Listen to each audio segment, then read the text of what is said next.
Bismillahirrahmanirrahim. Assalamualaikum warahmatullahi wabarakatuh. Waalaikumsalam warahmatullahi wabarakatuh. Alhamdulillahilladzi anzala sakinata fi qulubil mu'minin yazdadu imanan ma'a imanihim. Wassalatu wassalamu ala asrofil anbiya'i wal mursalin wa ala alihi wa sahbihi ajmain amma ba'du. Yang terhormat Bapak Dr. Usep MPD selaku dosen STAI Persis Garut, yang saya hormati Bapak Ade Khairil Anwar MPDI selaku mahasiswa doktoral PAI UIN Sunan Kalijaga Yogyakarta dan juga Direktur Sekolah Alam Natur Islam Bekasi. Yang saya hormati Bapak Sofwan Jamil MPDI selaku dosen STAI Muhammadiyah Garut, yang saya hormati dan saya banggakan juga seluruh peserta bedah tesis pada hari ini. Pertama-tama mari kita panjatkan puji serta syukur kehadirat Allah Subhanahu wa taala yang mana telah memberikan kita nikmat dan karunia-Nya sehingga kita semua dapat berkumpul di majelis ilmu ini yang insya Allah dimuliakan oleh Allah. Amin. Sholawat serta salam tak lupa kita panjatkan kepada Nabi kita semua, Nabi Muhammad SAW, kepada seluruh keluarganya, kepada para sahabatnya, hingga kita selaku umatnya. Alhamdulillah kita semua dapat berkumpul dalam kegiatan hari ini, yaitu kegiatan bedah tesis dengan tema Sharing Season Tesis Manajemen Pendidikan yang dilaksanakan pada tanggal 2 Desember 2021. Sebelumnya izin perkenalkan diri, nama saya Nida Sofia, saya merupakan guru sekolah dasar di Bandung, yaitu SDN 249 Astana Anyar. Saya alumni dari PPI 67 Benda Kota Tasikmalaya, kemudian saya melanjutkan pendidikan S1 di UPI, jurusan Ilmu Pendidikan Agama Islam, dan kemudian sudah lulus S2 di UIN Sunan Kalijaga Yogyakarta tahun 2020 dengan jurusan Pendidikan Agama Islam. Kiranya itu perkenalan singkat saya. Sebelum memulai acara, izinkan saya untuk membaca susunan kegiatan hari ini, yaitu yang pertama pembukaan, kemudian yaitu pembicara dengan panelis, yang pertama yaitu Akang Ade Khairil Anwar MPDI atau akrab disapa Kang Anhar, kemudian dilanjutkan oleh panelis kedua yaitu Kang Sofwan Jamil MPDI, lalu kemudian untuk dibedahnya akan dipandu oleh Ustadz Bapak Dr. Usep MPD. Kemudian setelah itu barulah diskusi dan juga tanya jawab dan diakhiri oleh penutup. Sebelum kita mulai acara ini, untuk menambah keberkahan acara, mari kita baca basmalah dulu bersama-sama. Bismillahirrahmanirrahim. Untuk itu boleh kita lanjutkan saja atau ada prakata dari Kang Rizal Sahamsul Mutakin? Apakah ada prakata dulu? Enggak, langsung aja. Baik. Iya. Maka dari itu, untuk ini kita mulai kegiatan bedah tesis Sharing Season Tesis Manajemen Pendidikan yang diselenggarakan oleh Himpunan Mahasiswa Pas-Pasan Persatuan Islam dengan kegiatan pertama, yaitu kegiatan kedua, karena pembukaan sudah saya buka, yaitu dilanjutkan kegiatan kedua, yaitu adanya pemaparan dari panelis kita, yaitu Kang Ade Khairil Anwar MPDI. Namun sebelum kita mulai, saya akan membacakan dulu profil singkatnya ya. Kang Ade Khairil Anwar MPDI ini akrab disapa Kang Anhar, lahir pada tanggal 16 April 1986 di Kota Sukabumi. Adapun beliau merupakan alumni dari MTS dan MA Persis 68 Warudoyo, Kota Sukabumi. Kemudian untuk S1 S2-nya yaitu ditempuh di UIN Sunan Kalijaga Yogyakarta, S1-nya di Fakultas Tarbiyah dan lulus tahun 2009, kemudian program Pascasarjana lulus pada tahun 2013. Beliau ini sepak terjangnya di dunia pendidikan sangat luas karena merintis dari guru mengaji, kemudian juga guru di MDU, lanjut jadi musyrif, kemudian mengajar di TK, SD, SMP, dan SMA di Sleman, lalu sempat juga menjadi dosen STIT Al-Hidayah Tasikmalaya, dan hingga akhirnya sekarang menjadi Direktur Sekolah Alam Natur Islam Bekasi. Nah, mungkin itu profil singkatnya. Kepada Kang Ade Khairil Anwar MPDI, insya Allah ada kesempatan waktu sekitar 15 hingga 20 menit untuk memaparkan dengan tema bahasan manajemen pengembangan kualitas guru. Maka dari itu, waktu dan tempatnya saya silakan. Nuhun Teh Nida. Bismillahirrahmanirrahim. Assalamualaikum warahmatullahi wabarakatuh. Assalamualaikum warahmatullahi wabarakatuh. Alhamdulillahirabbil alamin bihi nasta'in wa ala umuri dunya waddin. Wassalatu wassalamu ala asrofil anbiya'i wal mursalin wa man tabi'ahum bi ihsanin ila yaumiddin. Asyhadu an la ilaha illallah wa asyhadu anna Muhammadan abduhu wa rasuluh, amma ba'du. Yang kami hormati Dr. Usep selaku pembedah ya. Nah, untuk kegiatan kali ini, guru kita sekalian yang merupakan dosen dari STAI Persatuan Islam Garut. Kemudian kepada para hadirin yang mungkin tidak bisa disebutkan satu persatu, selamat datang di Halaqah Zoomiyah. Dan insya Allah kali ini kita akan mencoba berdiskusi ya, share tentang beberapa penelitian ya yang pernah dilakukan oleh teman-teman di rata-rata sepertinya sudah dibedah itu yang lulusan Yogyakarta ya, Kang Rijal, begitu. Baik, rekan-rekan sekalian, langsung saja saya kira yang berkaitan dengan ini, mudah-mudahan Allah Subhanahu wa taala memberkahi kegiatan kita pada malam hari ini, dan mudah-mudahan kita masih diberikan kesempatan untuk bertobat ya dari tulisan-tulisan yang kurang sempurna ini. Kedua kalinya selawat serta salam semoga senantiasa tercurah limpahkan kepada Nabi Muhammad Sallallahu Alaihi Wasallam sebagai sosok pribadi yang mulia di hadapan Allah dan terhormat di kalangan manusia. Baik, rekan-rekan Halaqah Zoomiyah, sebenarnya perlu diketahui penelitian yang saya lakukan ini kurang lebih sudah berlalu ya 8 tahun silam begitu. Jadi mungkin saya juga sudah lupa lagi apa itu isinya. Cuma karena kebetulan di tahun ini tempo hari ada proses seleksi ujian masuk S3 di Fakultas Tarbiyah. Kemudian saya mencoba untuk ikut tes Ustadz Usep, dan salah satu syarat untuk bisa masuk katanya harus ada tulisan yang sudah masuk jurnal. Nah, setelah saya coba, karena saya pernah terlibat dalam beberapa riset yang berkaitan dengan pendidikan di salah satu kampus di Deli Serdang, Sumatera Utara, rupanya memang ada beberapa jurnal saya itu masuk di tulisan saya itu masuk di jurnal tersebut begitu. Dan kalau memang dilihat sebenarnya ada beberapa lagi yang waktu itu sepertinya saya membuat jurnal itu banyak, tapi sepertinya namanya jadi bukan saya, kira-kira begitu.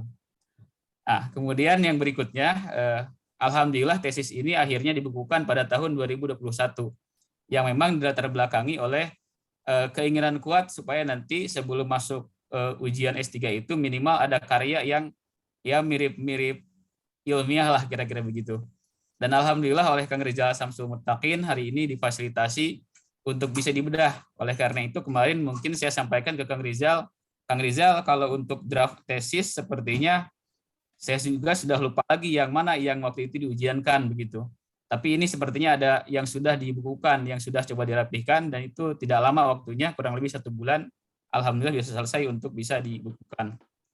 Baik, boleh saya share screen ya, Kang Rizal dan juga Teh Nida? Enggak, Kang. Oke.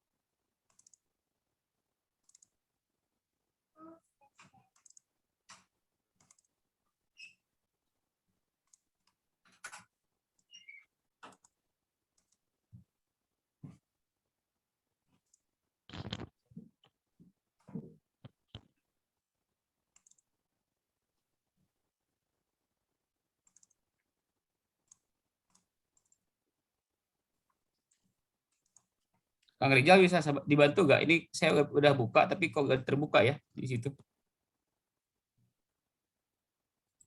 Dikirim aja via WA. Oh, boleh, boleh.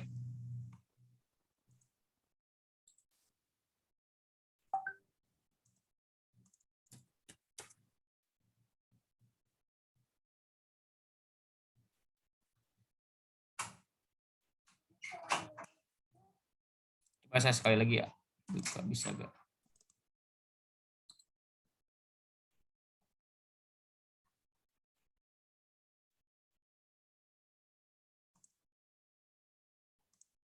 Masih nggak bisa?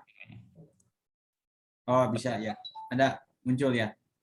Jadi waktu itu ketika saya hendak melakukan penelitian tesis, saya waktu itu mengambil tema terkait dengan pemikiran pendidikan yang berkaitan dengan bahasa Arab. Dan alhamdulillah sepertinya judul itu ditolak. Nah, kemudian saya waktu itu dikasih semacam metrik ya terkait dengan ruang lingkup kajian pendidikan bahasa Arab oleh dosen pembimbing yang tahun lalu atau 2 tahun yang lalu dikukuhkan menjadi guru besar, namanya Profesor Abdul Munif begitu. Nah, di antara metrik ini, saya kemudian ditantang untuk melakukan semacam riset yang berkaitan dengan tema pembinaan dan pelatihan guru bahasa Arab. Karena tema-tema ini jarang ya, waktu itu masih jarang. Kalau sekarang mungkin saya kira sudah banyak ya. Jadi ini masih kosong, di sini masih merah waktu itu. Sehingga dengan berbagai keterbatasan, saya coba melakukan semacam preliminary research di Kota Sukabumi, dan alhamdulillah akhirnya menemukan judul yang malam hari ini kita kupas begitu. Baik, saya next ya untuk presentasinya.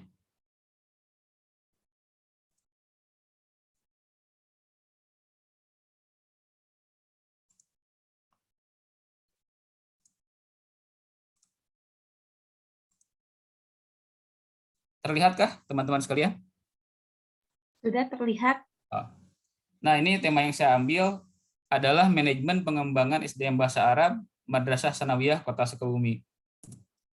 Kemudian ini kira-kira ringkasannya seperti ini, ada latar belakang, rumusan masalah, kemudian tujuan kegunaan, kajian teori, metode penelitian, dan hasil penelitian.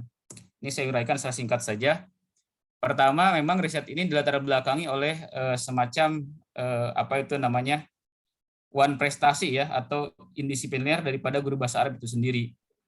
Ini saya kemudian konfirmasi begitu ke beberapa lembaga.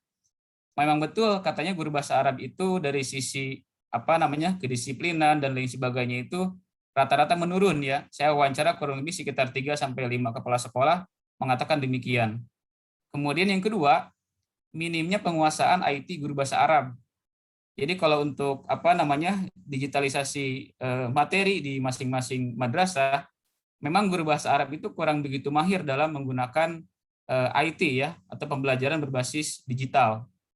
Yang ketiga, rata-rata model pembelajaran bahasa Arab yang digunakan oleh lembaga pendidikan, terutama di sini khususnya yang saya riset itu adalah Madrasah Sanawiyah, itu masih terbilang konvensional, jadi kurang ada terobosan-terobosan.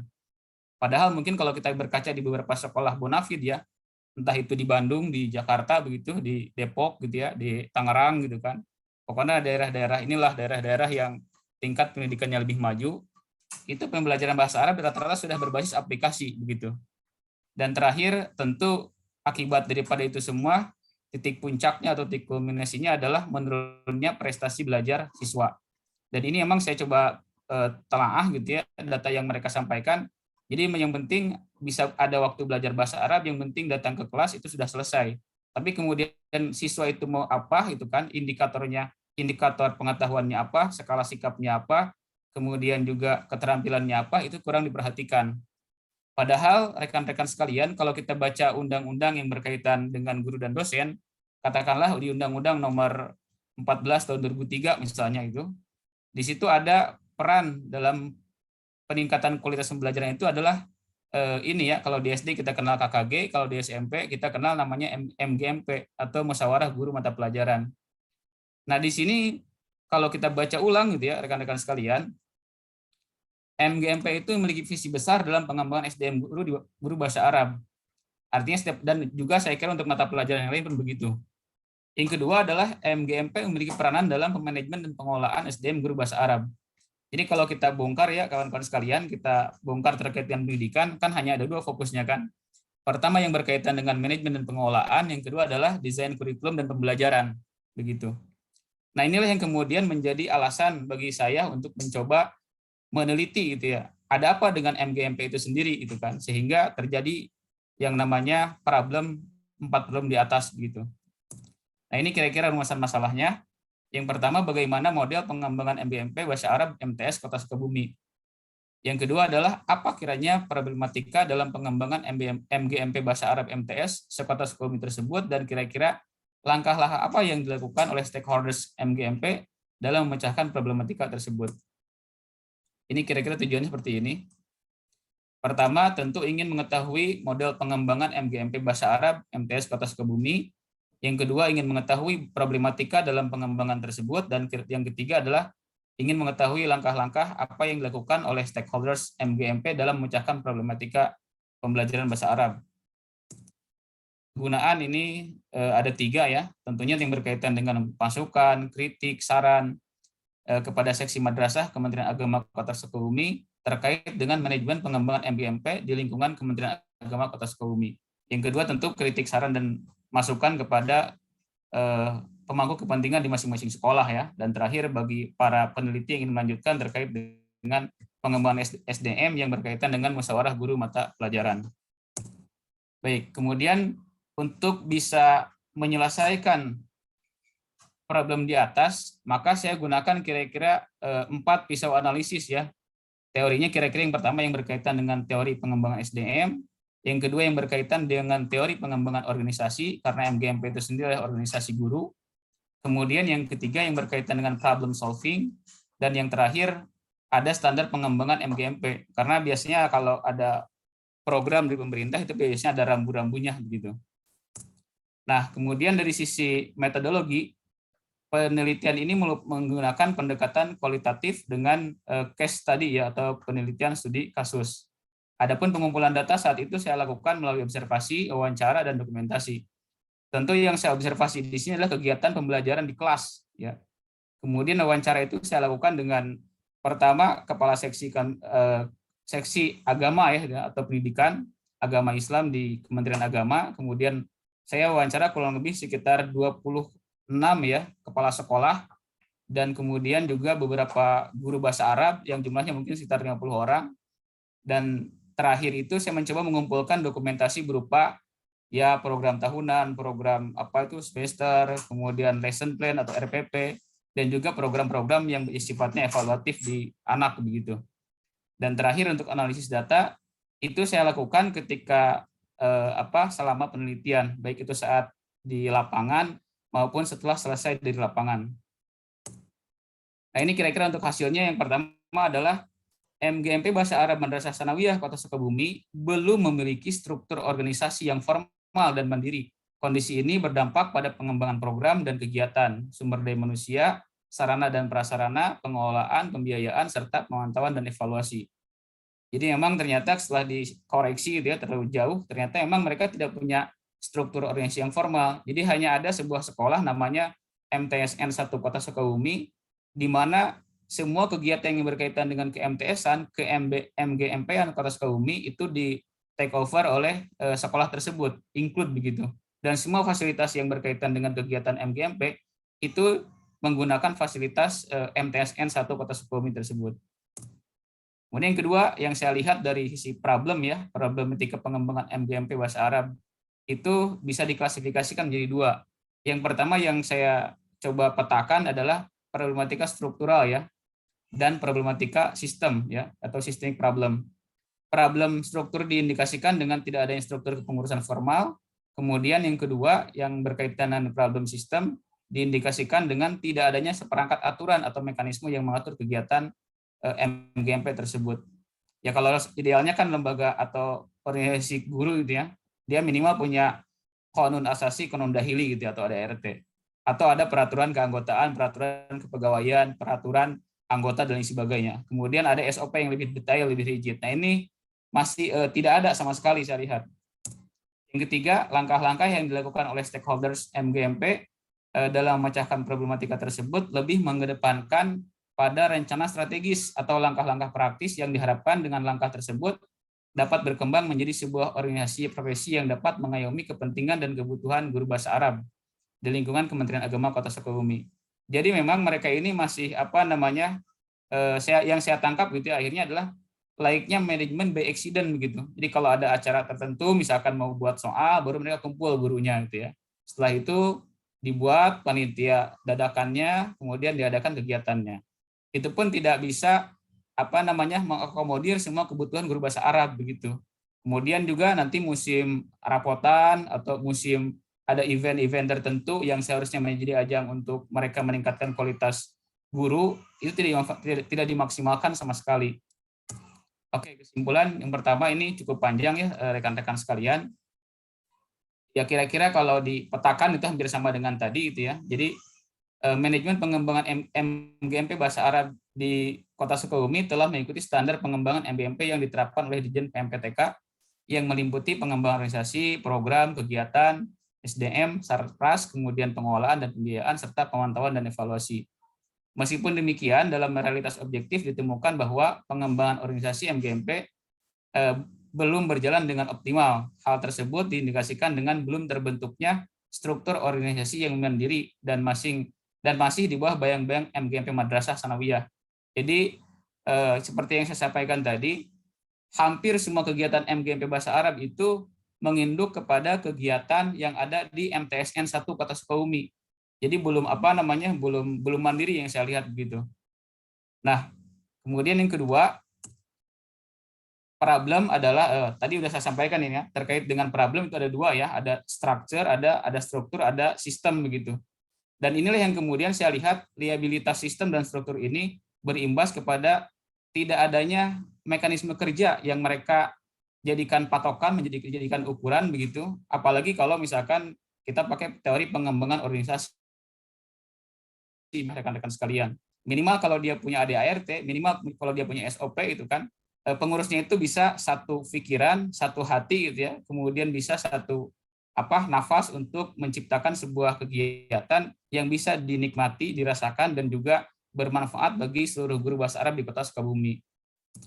Nah, kemudian yang terakhir gitu ya, terkait dengan kesimpulan lanjutan daripada hasil penelitian, saya lihat memang langkah-langkah stakeholders ini cenderung manajemen bukan berbasis regulasi. Jadi cenderung manajemen by project begitu Ustaz ya, yang saya tangkap itu.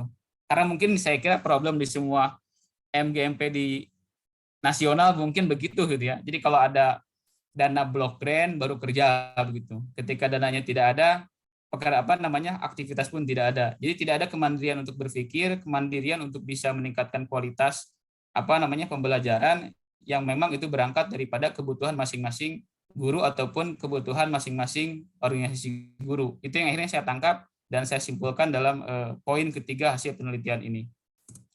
Saya kira ini ya Kang Rijal, kalau untuk perbandingan kualitatif nanti mungkin bisa dibaca aja oleh teman-teman ya. Jadi ketika saya bandingkan itu ya, ini sebagai syarat penelitian kualitatif aja itu ya, sehingga saya coba buat perbandingan itu ya, dari sisi teori pengembangan organisasi itu saya kira yang paling masuk adalah teorinya David Igas ya, dan saya kira tadi di landasan teori sebenarnya saya kutip banyak begitu, tapi yang paling mirip kira-kira yang mereka lakukan itu hanya mengkonfirmasi yang disampaikan gitu ya, atau yang diteorikan oleh David Igas itu sendiri begitu. Ini kira-kira ada 8 poin yang saya soroti ya, terkait dengan fokus, kemudian dasar, kemudian konsentrasinya, klasifikasinya gitu ya, kontribusi, pendekatan gitu, isi dan komponen. Ini nih yang akhirnya saya merasa yakin kalau riset ini kira-kira kalau diujiankan bisa lulus pada saat itu rekan-rekan sekalian. Dan saya kira kalau tema ini dibahas sekarang memang kurang begitu menarik ya rekan-rekan sekalian, karena mungkin sekarang sudah banyak level skripsi aja yang meneliti yang berkaitan dengan pengembangan ataupun pembinaan guru begitu. Kalau dulu memang kira-kira 8 tahun yang lalu di usia saya waktu itu masih umur sekitar 26 tahun, sepertinya masih jarang tadi gitu ya. Nah, kalau sekarang saya kira sudah banyak penelitian-penelitian yang berkaitan dengan pembinaan ya ataupun pengembangan SDM guru, terutama yang berkaitan dengan guru bahasa Arab begitu. Baik, saya kira itu Kang Rizal ya. Mohon maaf kalau terlalu panjang. Terima kasih. Assalamualaikum warahmatullahi wabarakatuh. Waalaikumsalam warahmatullahi wabarakatuh. Jazakumullah khairan kasiran kepada Bapak Ade Hairil Anwar yang telah memaparkan bagaimana tesisnya yang tentunya sudah dibukukan ya, alhamdulillah, masya Allah. Ini berkaitan dengan khususnya manajemen di guru bahasa Arab yang terjadi di MAN di Sukabumi ya. Nah, untuk itu agar kita nyambung, berikutnya kita lanjutkan kepada panelis kedua, yaitu Akang Sofwan Jamil MPD. Beliau adalah dosen STAI Muhammadiyah Garut. Nah, saya izin untuk memaparkan sedikit profilnya. Bapak Sofwan Jamil ini merupakan kelahiran Garut 18 Desember 1990. Beliau berdomisili di Pamengpeuk, Garut, dan adapun riwayat pendidikannya S1 ditempuh di UIN Yogyakarta dan S2-nya di Uniga. Aktivitas saat ini yaitu dosen STAI Muhammadiyah Garut serta pembimbing haji serta umroh. Untuk karya tulisnya berupa tesisnya, temanya itu pengaruh kepemimpinan kepala sekolah terhadap kinerja guru dalam mewujudkan efektivitas pembelajaran. Jika saya lihat jurnalnya, ini penelitiannya dilaksanakan di Garut, betul ya? Kalau tidak salah di Garut SMA atau di MAN 2. Ya betul. Ya. Untuk itu, untuk mengefektifkan waktu, saya serahkan waktu dan tepatnya kepada Bapak Sofwan Jamil. Pada Bapak dipersilahkan. Baiklah, bismillahirrahmanirrahim. Assalamualaikum warahmatullahi wabarakatuh. Waalaikumsalam warahmatullahi wabarakatuh. Maaf Kang, suaranya kurang keras. Oh iya, maaf. Pembuka ngikut aja sama tadi Kang Ade juga Kang Rijal tadi di depan. Baiklah, teman-teman sekalian, untuk mempersingkat waktu, kebetulan waktu tahun 2015 saya sempat tesis saya itu mengenai tentang pengaruh kepemimpinan kepala sekolah terhadap kinerja guru dalam mewujudkan efektivitas pembelajaran. Judul ini diangkat melihat masalah awalnya sih waktu itu kepala sekolah yang saya lihat terkesan monoton dalam melakukan tugasnya sebagai kepala sekolah. Padahal tugas kepala sekolah itu tidak hanya mengatur sekolah. Jadi kalau misalkan kita ambil saja teori dari Doni Juni, bahwa tugas kepala sekolah itu kurang lebih ada 6. Pertama, pertama itu sebagai edukator, kemudian sebagai manajer, kemudian sebagai leader, kemudian sebagai inovator, administrator, dan lain sebagainya. Nah, tugas-tugas kepala sekolah ini tidak kemudian optimal dilaksanakannya, sehingga saya sangat tertarik untuk meneliti kepemimpinan kepala sekolah terutama di MAN 3 Garut, karena saya sempat mengajar di sana, sempat mengajar di sana, diminta untuk mengajar di MAN 3 Garut, dan banyak sekali problem dari tahun ke tahun. Ternyata kualitas dari siswa ataupun murid ataupun guru di MAN 3 Garut itu semakin turun. Bahkan rolling kepala sekolah itu juga cukup sering untuk di MAN 2 Garut, di MAN 2 Garut. Nah, teman-teman sekalian,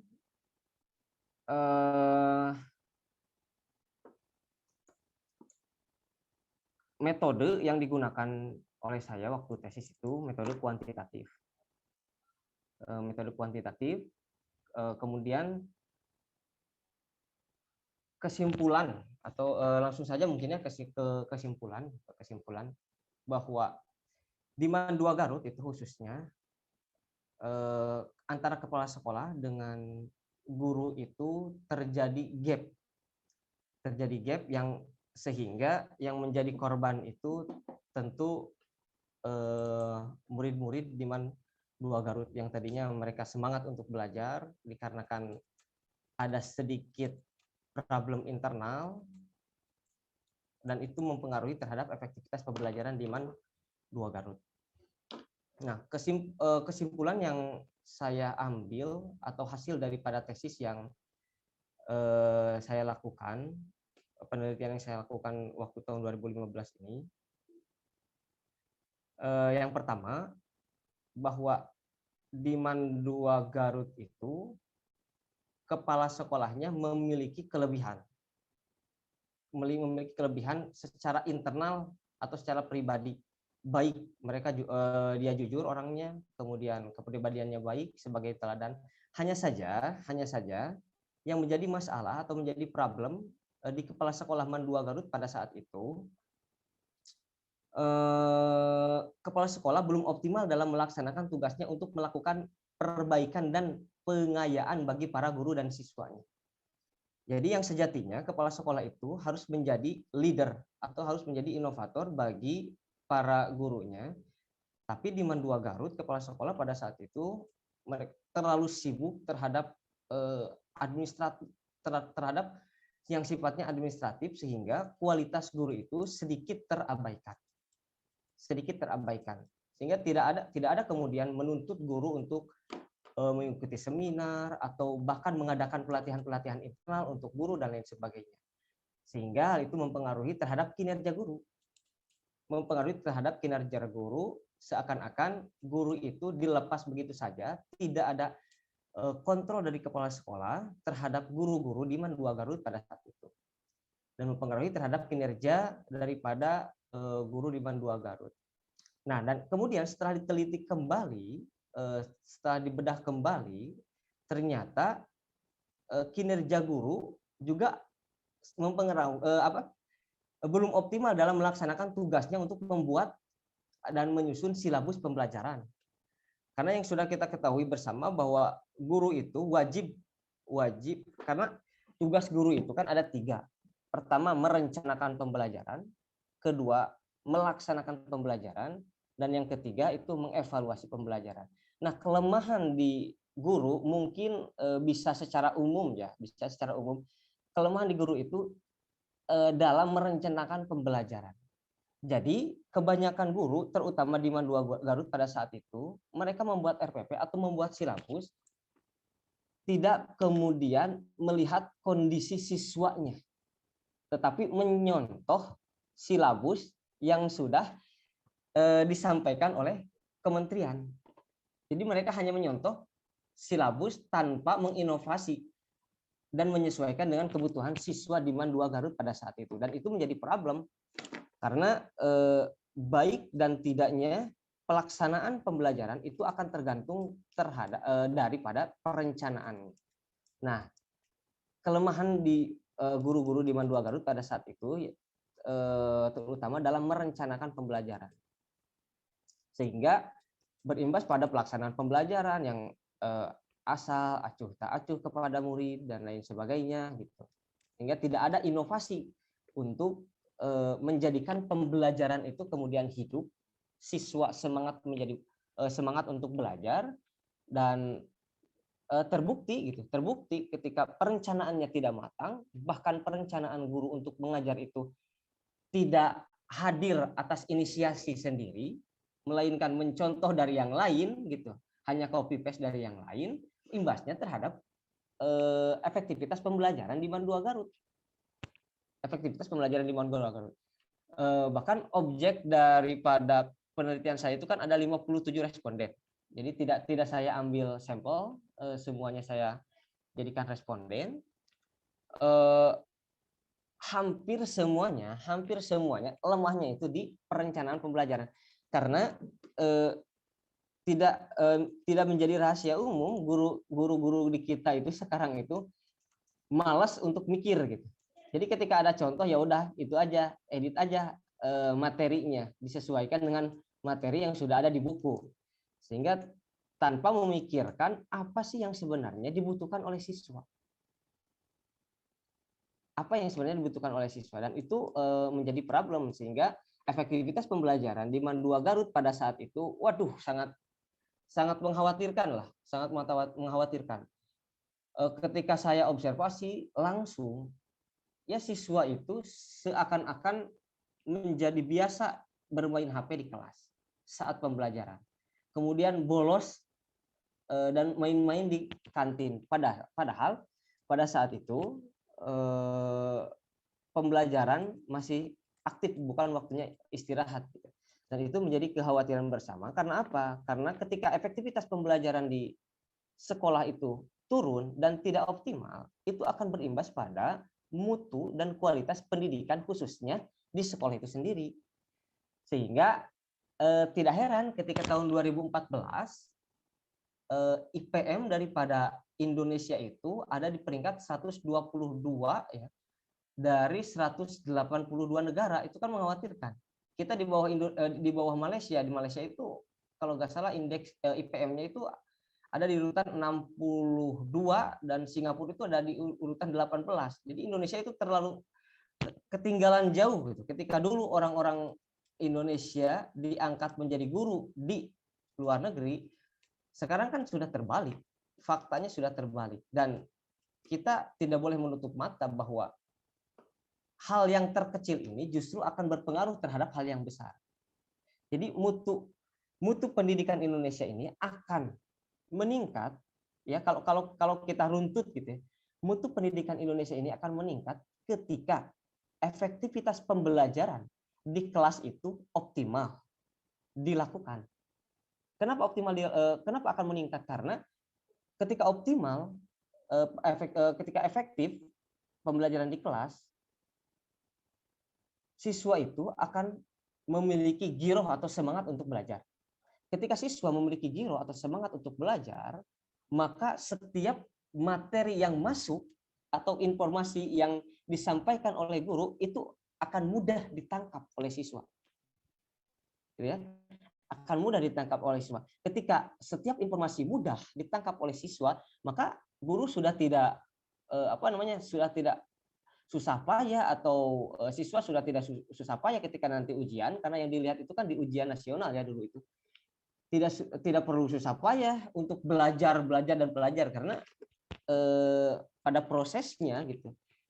Pada evaluasi per minggu atau misalkan per bulan atau per semester, mereka itu mampu karena setiap informasinya mudah ditangkap disebabkan guru dalam menyampaikannya itu asik, menarik gitu. Kemudian merencanakan pembelajarannya itu sangat matang, disesuaikan dengan kebutuhan siswa.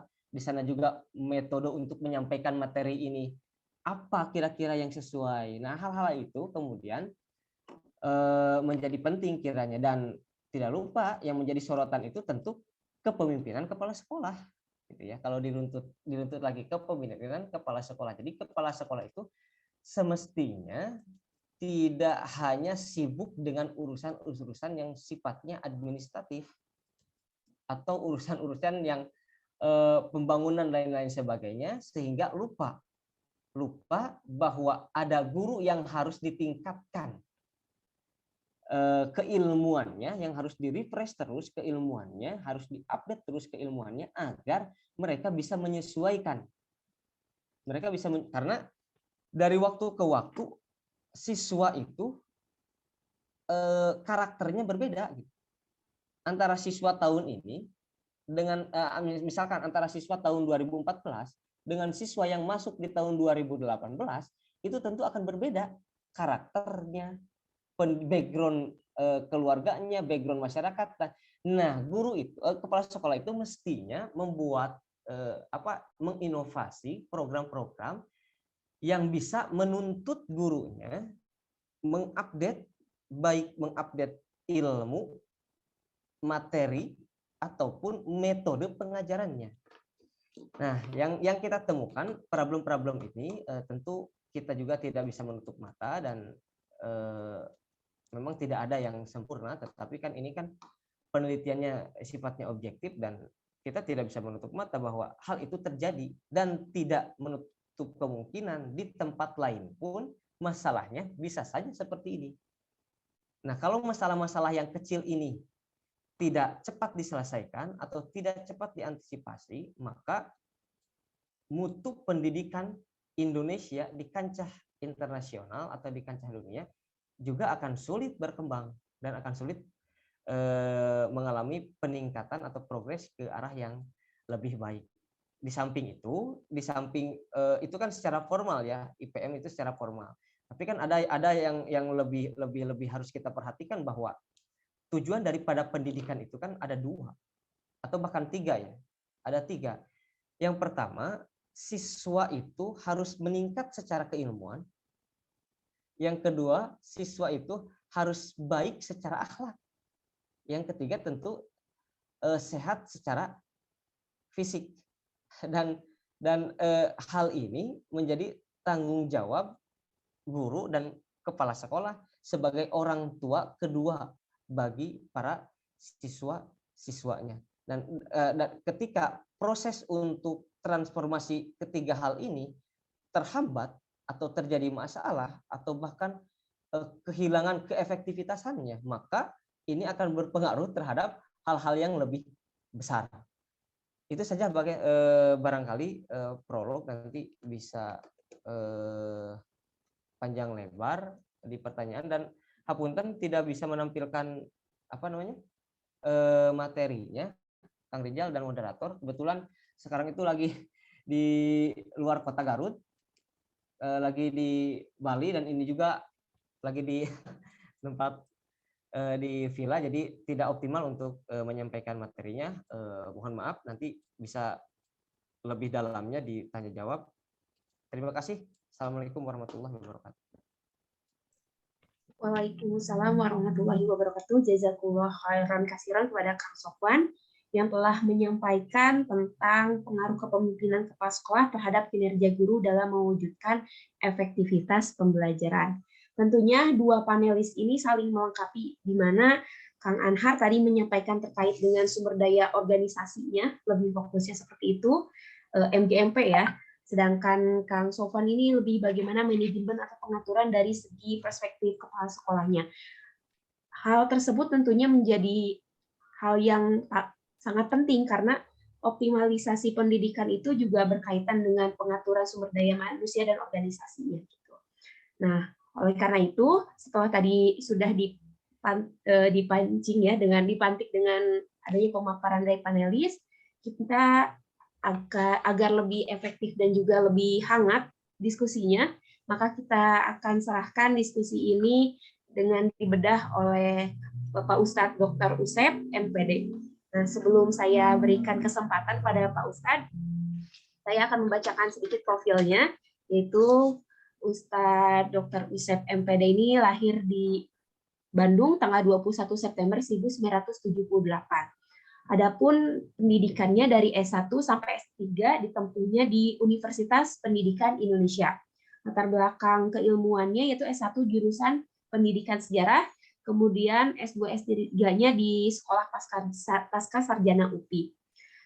Saat ini beliau menjadi dosen di STAIPI Garut, dan aktivitasnya saya lihat di profilnya, di biodatanya sangat produktif dalam menulis, baik itu karya tulis ilmiah, seperti jurnal, proceeding, buku, dan juga yang lain-lainnya. Untuk itu, tentu sebagai praktisi pendidikan akan sangat banyak yang akan disampaikan dan juga dibedah dari kedua tesis ini. Kepada Bapak Dr. Usep, mangga dihaturan waktu dan tempatnya. Oke, terima kasih pembawa acara Teknida, begitu juga rekan-rekan sekalian. Suaranya jelas? Alhamdulillah sudah jelas. Ya, terima kasih rekan-rekan sekalian. Alhamdulillah, wasyukurillah, saya bisa bertemu dengan sahabat-sahabat, teman-teman, rekan-rekan yang hebat-hebat ini. Kadang-kadang saya tidak percaya ini murid saya menahan diri, ini bukan murid saya, ini kolega saya. Bahkan ini mengingatkan saya 4 tahun, 5 tahun. Nampaknya sebetulnya saya otaknya udah agak beku karena tidak sempat baca-baca mengenai ya pre-manajemen ini ya, manajemen ini. Ternyata tadi luar biasa, mulai dari pemaparan tentang MSDM gitu ya, Human Resources Development, terus juga ada budaya organisasi, kepemimpinan, komplit sekali. Sebetulnya kurang tepat juga kalau saya jadi pembedah, harusnya dokter spesialis, kalau saya dokter umum, jadi cuma kulit-kulitnya saja. Justru saya sangat berbahagia mengingatkan kembali, kalau saya berbicara tadi mengenai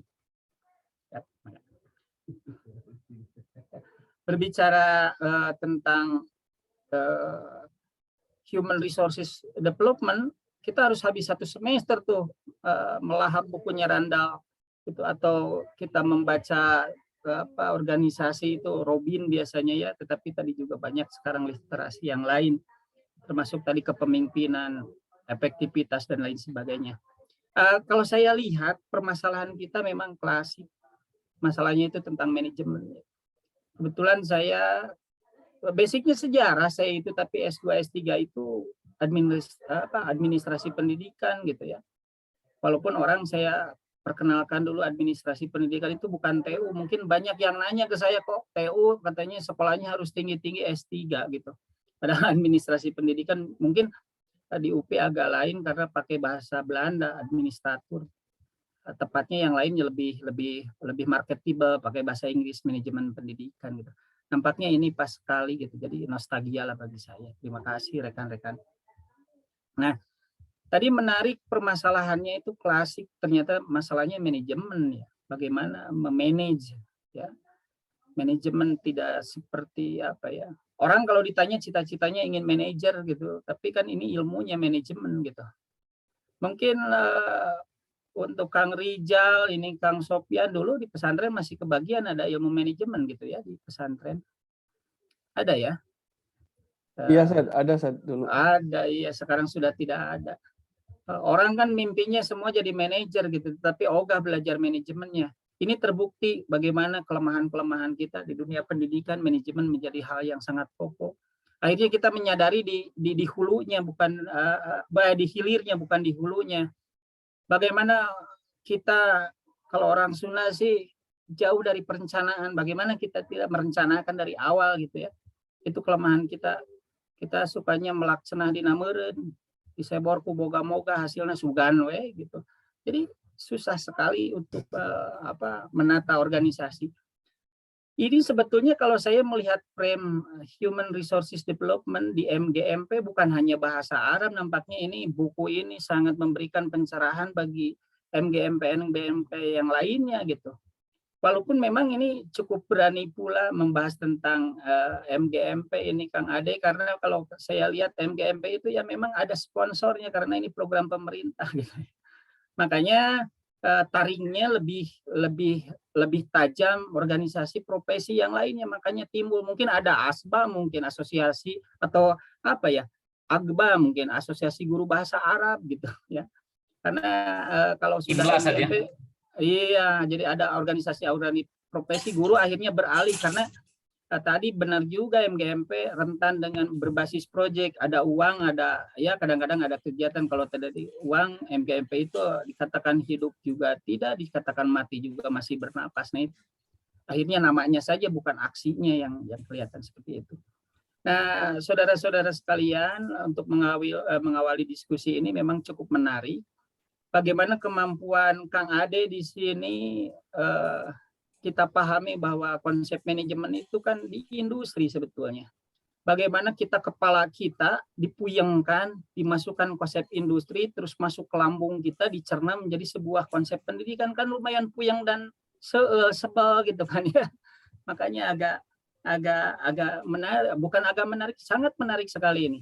Karena kesadaran kita di dunia pendidikan hanya dipikir untuk berpikir pendidikan saja, tidak sampai jauh bagaimana memanagenya.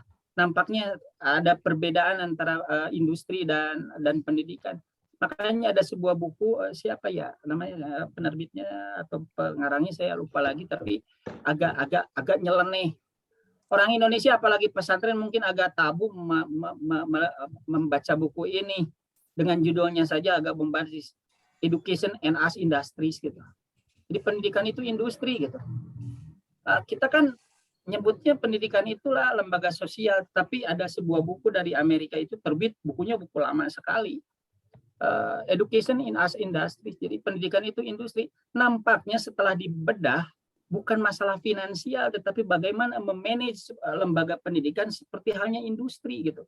Bagaimana terutama Human Resources Development-nya. Ini adalah awal cikal bakal. Bagaimana kita banyak permasalahan problem di dunia pendidikan karena dari awalnya Human Resources Development-nya. Bagaimana ada Human Resources Planning-nya dan lain sebagainya. Kadangkala kita di sekolah guru terlalu numpuk di mata pelajaran yang lain, di sisi lainnya tidak ada dan lain sebagainya. Makanya ini juga problem. Selain itu juga personal recruitment-nya dan lain sebagainya itu sulit sekali diadopsi di dunia pendidikan. Nah, tadi yang menarik di dalam kajian Kang Ade ini dispesifikan di sebuah organisasi namanya MGMP, gitu, di MGMP. Memang di MGMP kalau kita lihat bagaimana sumber daya personilnya, itu ya Kang Ade kan permasalahannya.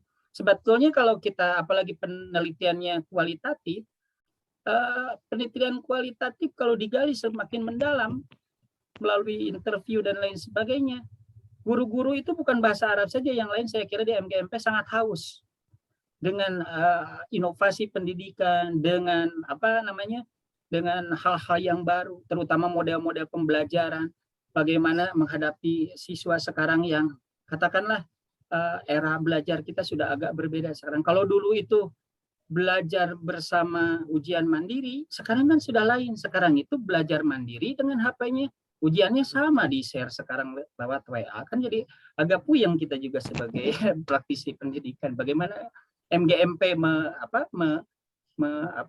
menyikapi hal seperti ini. Nah, itu gambaran untuk Kang Ade. Di sisi lain saya ini juga karena ini saya menggugah kembali, mengingatkan kembali, ya mudah-mudahan tidak expire lah, karena 4 tahun yang lalu saya lihat ini. Untuk yang Kang Sopyan Jamil ini untuk nanti bahan diskusi, saya kira ini menarik tentang kepemimpinan gitu ya. Kepemimpinan. Walaupun kepemimpinan di sini memang tadi dikaitkan kayaknya PET analisis. Ini kuantitatifnya agak menarik nih. Menarik karena di sini komplit, ada yang takut angka, ada kualitatifnya Kang Ade gitu kan, dengan kata-katanya, rayuannya. Ada yang suka mata uangnya ya Kang Sopyan di sini kan, berangka-angka gitu kan. Nah, dipakai PET analisis bagaimana kepemimpinan berpengaruh terhadap kinerja guru, berimbas juga kepada kalau tidak salah itu efektivitas ya kan gitu. Jadi X, Y, Z kalau saya kira seperti itu. Saya kira X terhadap Y1 atau X terhadap Y2, ternyata itu PET analisis jalur. Nah, menarik sekali Kang Sopyan Jamil. Saya sih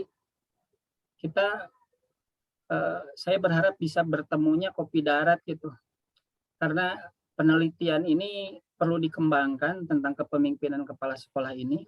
Sekarang mungkin lebih dispesifikan lagi, apa kepemimpinan kepala sekolahnya yang transaksional misalnya, atau yang futuristik, lebih diperjelas lagi, karena kalau kepemimpinannya ini agak terlalu luas juga kalau saya lihat.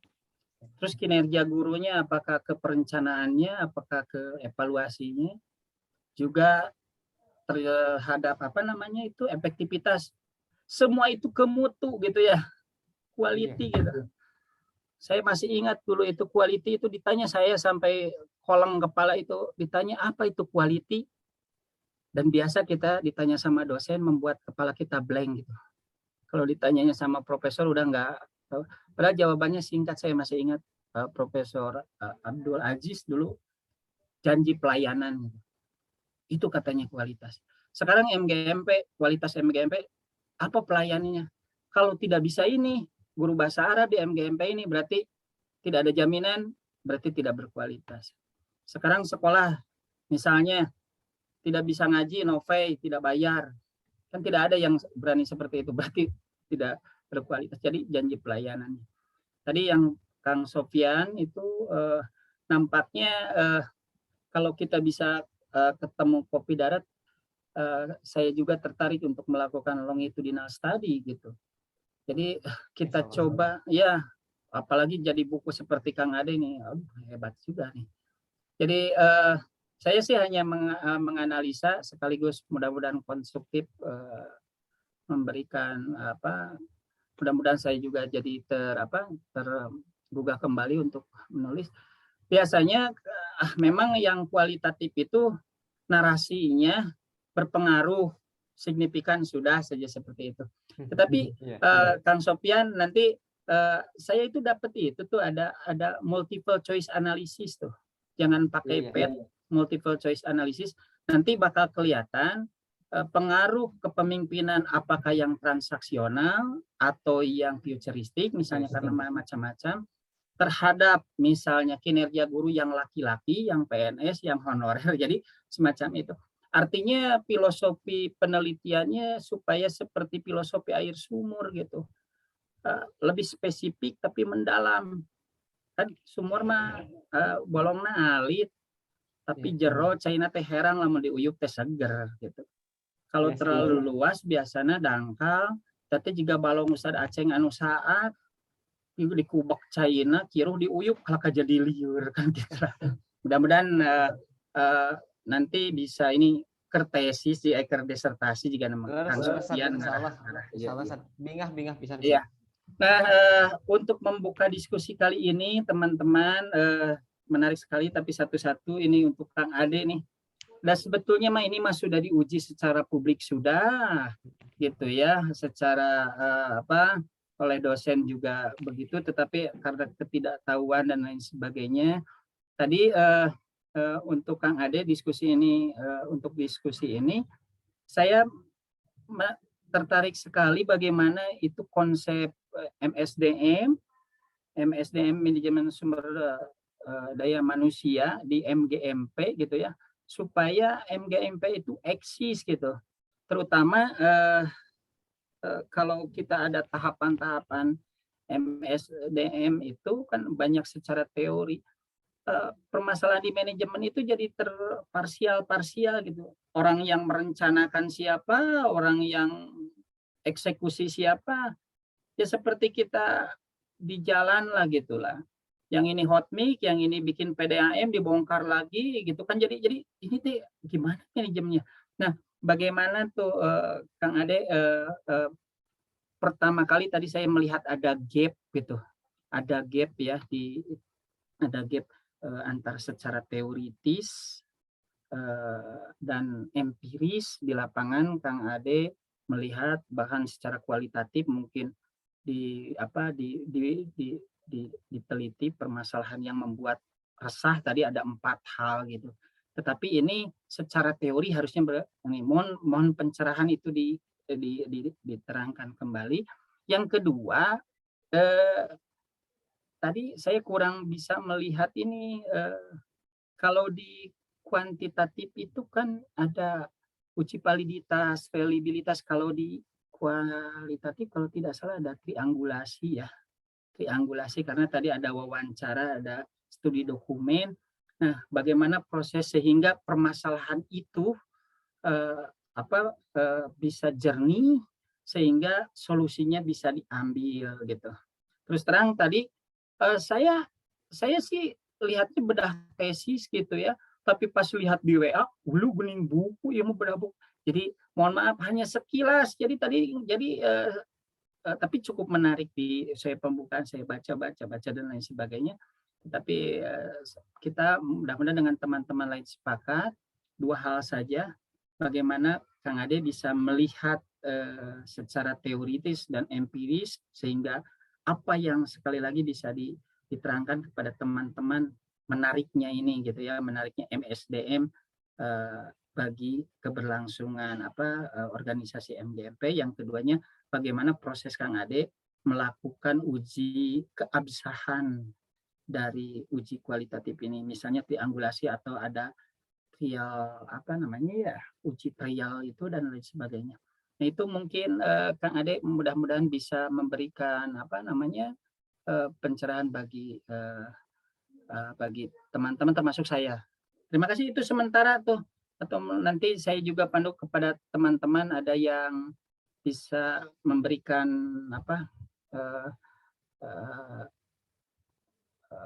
pertanyaan atau tanggapan, mungkin seperti itu ya Teh Nida ya. Mungkin Kang Rijal Ramdhani itu saya lupa nanya jam berapa di sana sekarang? Jam 4 sore, Sad. Oh, 4 sore berarti belum ngantuk ya, duluan di Belum, sini. tapi udah gelap, Sad. Jam 2 gelapnya di sini. Iya, musim dingin memang biasanya sampai jam 4 sudah seperti Isya kan ya, jam 4 sore sudah seperti Isya. Oke, terima kasih. Mungkin ada teman-teman Teh Nida, karena saya terus terang pertama kali nih untuk membedah buku seperti ini, mohon juga dipandu sama Teh Nida juga. Mungkin dari teman. Mohon Ustaz, jazakumullah khairan kasiran pada Ustaz Dr. Usep. Saya juga pertama kali memandu diskusi ini, Ustaz, jadi mohon bimbingannya juga. Namun untuk itu kita sama-sama belajar, kita sama-sama menghidupkan diskusi ini. Alhamdulillah tadi sudah dibedah oleh Ustaz Usep bagaimana tesis yang tadi dipaparkan oleh para panelis kita. Nah, pada acara berikutnya kita akan membuka kesempatan kepada teman-teman semuanya, para hadirin, untuk mangga mengkritisi, memberikan masukan, atau mau memaparkan hal yang lainnya gitu ya. Tentu ada kritik dan saran terhadap apa yang kita bahas tadi. Karena pendidikan sendiri sangat kompleks ya, bisa tentang sumber daya gurunya, bisa tentang siswanya, manajemennya, atau bisa dikatakan tadi Ustadz, industri pendidikan itu seperti apa, sekolah-sekolahnya gitu. Lantas bagaimana kita sekarang bisa memanfaatkan kesempatan ini untuk mengembangkan dan juga memperluas khazanah keilmuan sehingga bisa berkontribusi terhadap dunia pendidikan saat ini tentunya.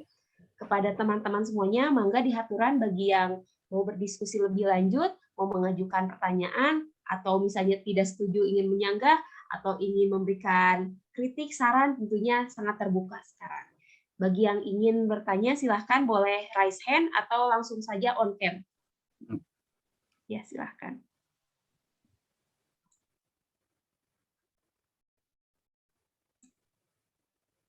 Bagaimana, ada yang mau bertanya? Atau mau diskusi? Pak, saya mau bertanya. Mau menyampaikan pendapat. Boleh. Mangga, Kang Rijal Ramdhani. Baik, terima kasih Ustadz atas waktunya. Ada 3 hal yang mau saya sampaikan. Pertama, Ustadz, ada lebih dari 25 orang mahasiswa Persatuan Islam, khususnya alumni Pondok Pesantren Persis, yang sedang menempuh S2 dan S3 di Yogyakarta. Lalu dengan inisiatif teman-teman, tahun berapa ya, 2019, ketika saya pulang untuk fieldwork riset, mendirikan ini Himpunan Mahasiswa Pascasarjana Persatuan Islam.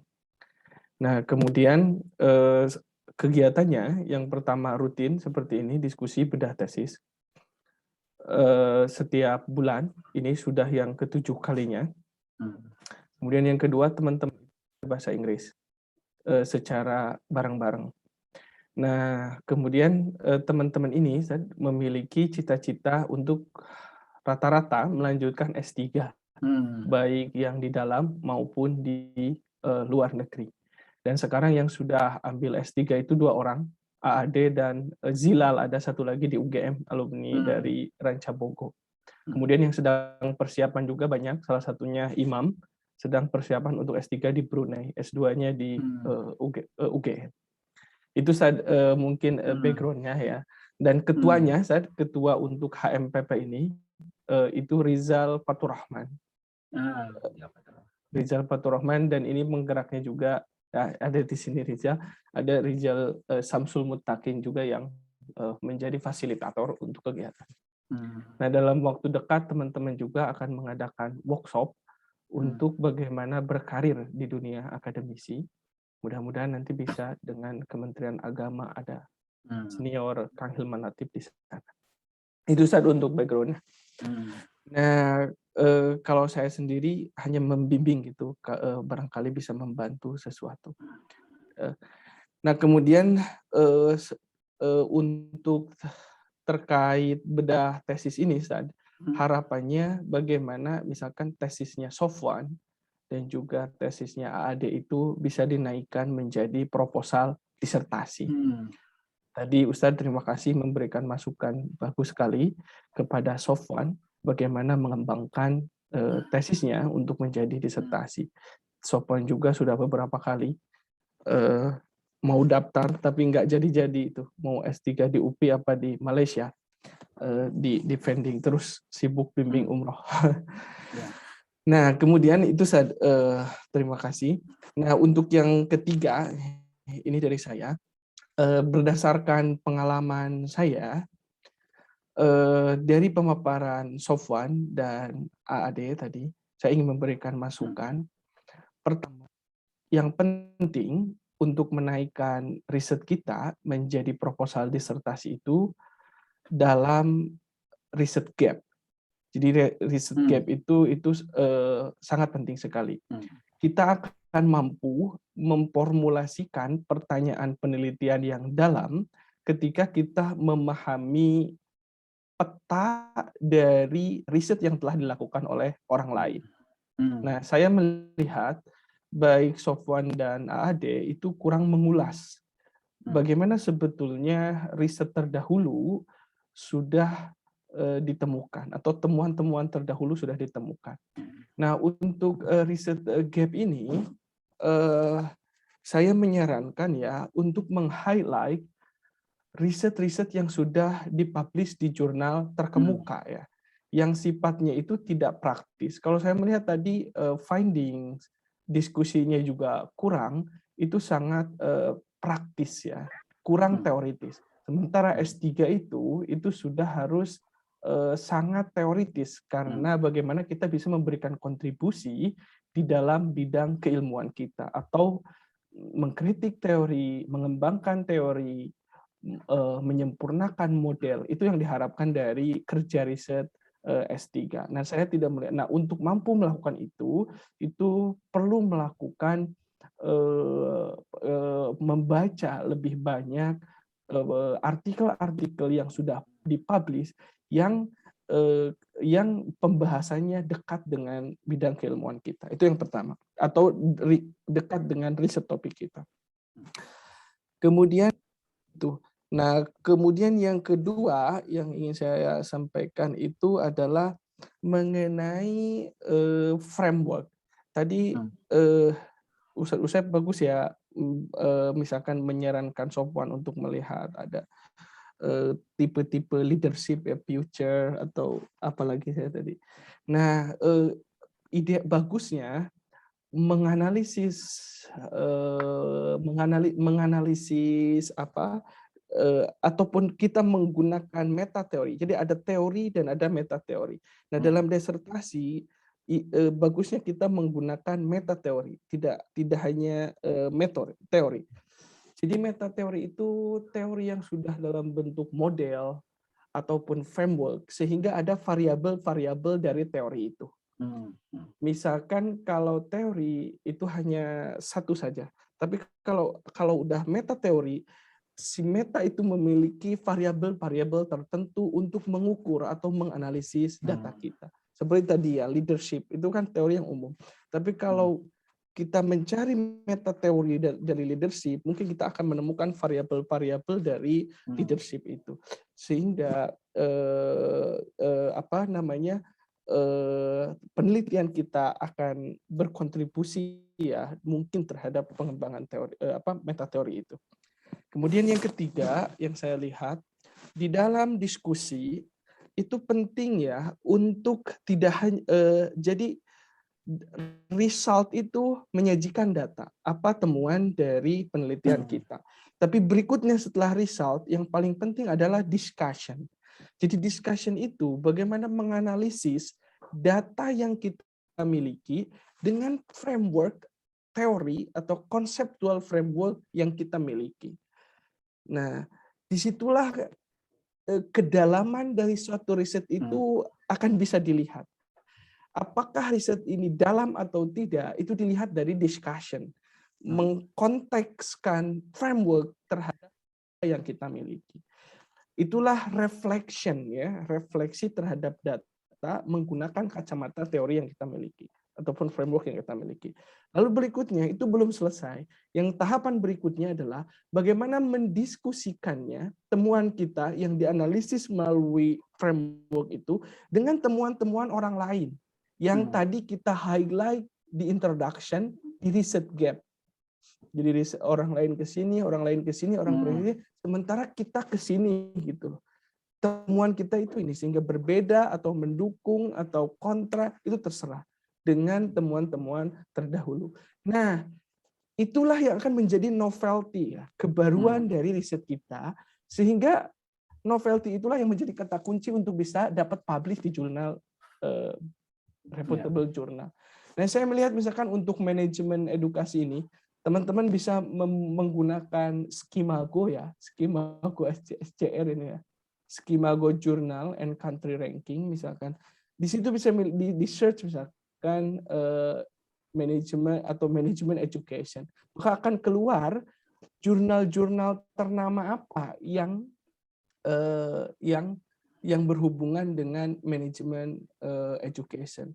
Nah, di jurnal-jurnal itulah, misalkan saya menemukan ya di sini di Elsevier ada International Journal of Management Education yang paling tinggi rankingnya. Kemudian yang kedua ada di Springer ya, ada Tertiary Education and Management. Nah, di jurnal itulah teman-teman bisa mencari artikel yang berhubungan dengan topik riset kita, lalu memilah satu-satu kemana mereka fokusnya, metode apa yang digunakan, temuannya apa.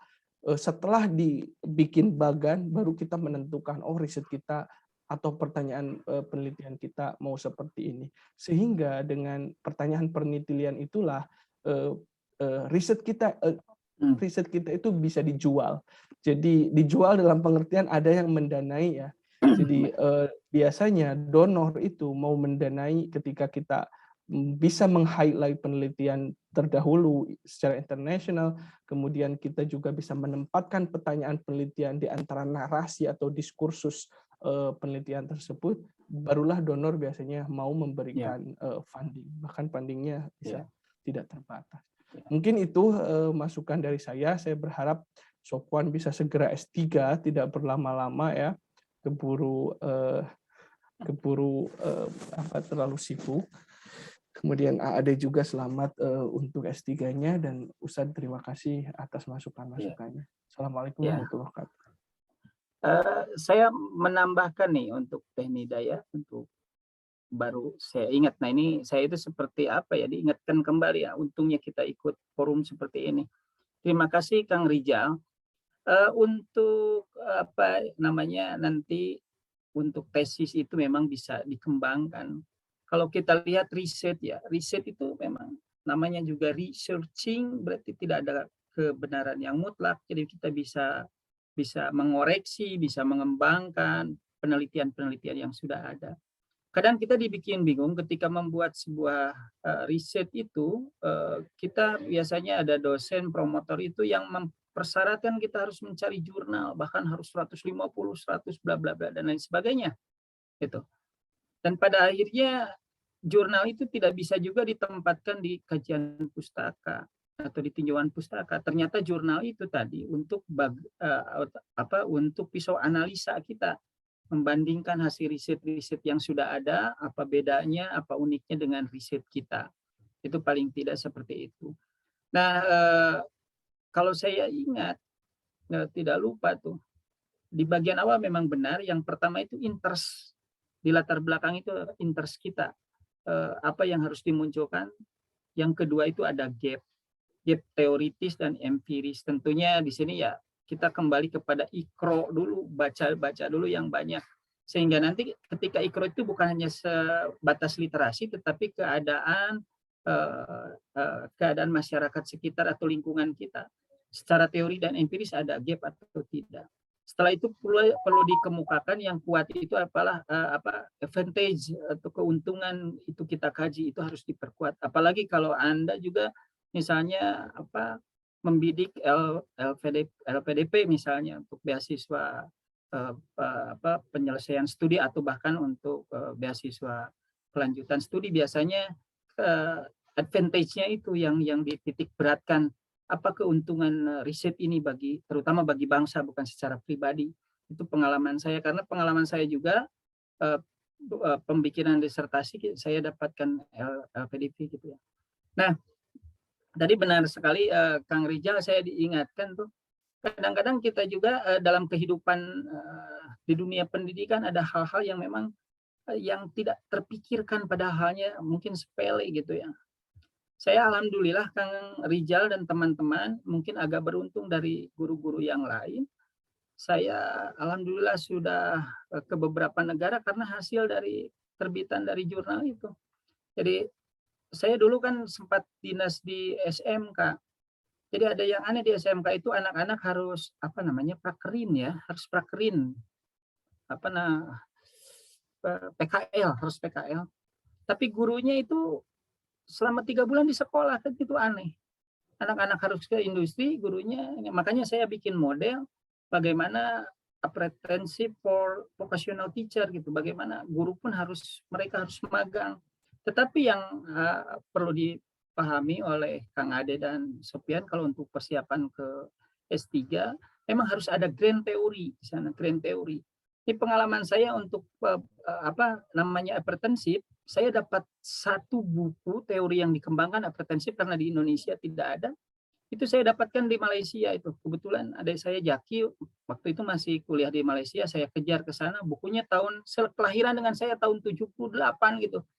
Bukunya cuman 1, itu jadi grand teorinya gitu ya. Kalau tadi saya lihat Kang Ade dan Sofian kan grand teorinya tetap pre-management, tetapi nanti ada film teori dan lain sebagainya. Jadi memang di teori betul kata Kang Rijal.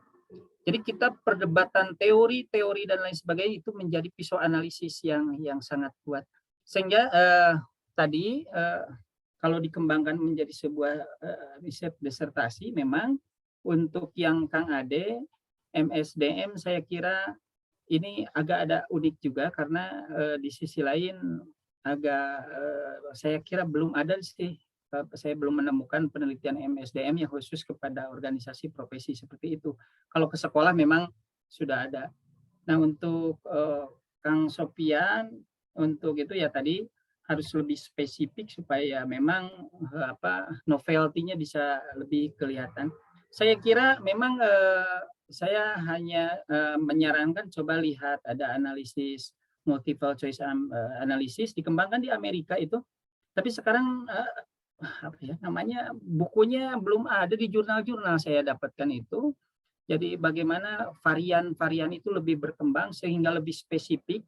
Tadi kan lebih menarik misalnya kepemimpinan yang transaksional lebih berpengaruh terhadap misalnya kinerja guru laki-laki yang PNS golongan 3A, berpengaruh juga terhadap efektivitas terutama quality pendidikan. Jadi lebih spesifik gitu. Jadi narasinya lebih panjang dan lebih jelas. Nah, kembali lagi untuk yang Kang Ade ini menarik juga untuk MSDM ini. Coba dikembangkan jadi ini, Kang, coba dikembangkan jadi sekarang itu MSDM itu yang agak, tapi bukunya sudah ada, tapi jarang sekali meneliti tentang manajemen knowledge-nya. Manajemen knowledge, karena ini MSDM, tetapi ada pengetahuan yang ada di kepala manusianya itu belum terproteksi di Indonesia itu, di dunia pendidikan. Contoh misalnya Kang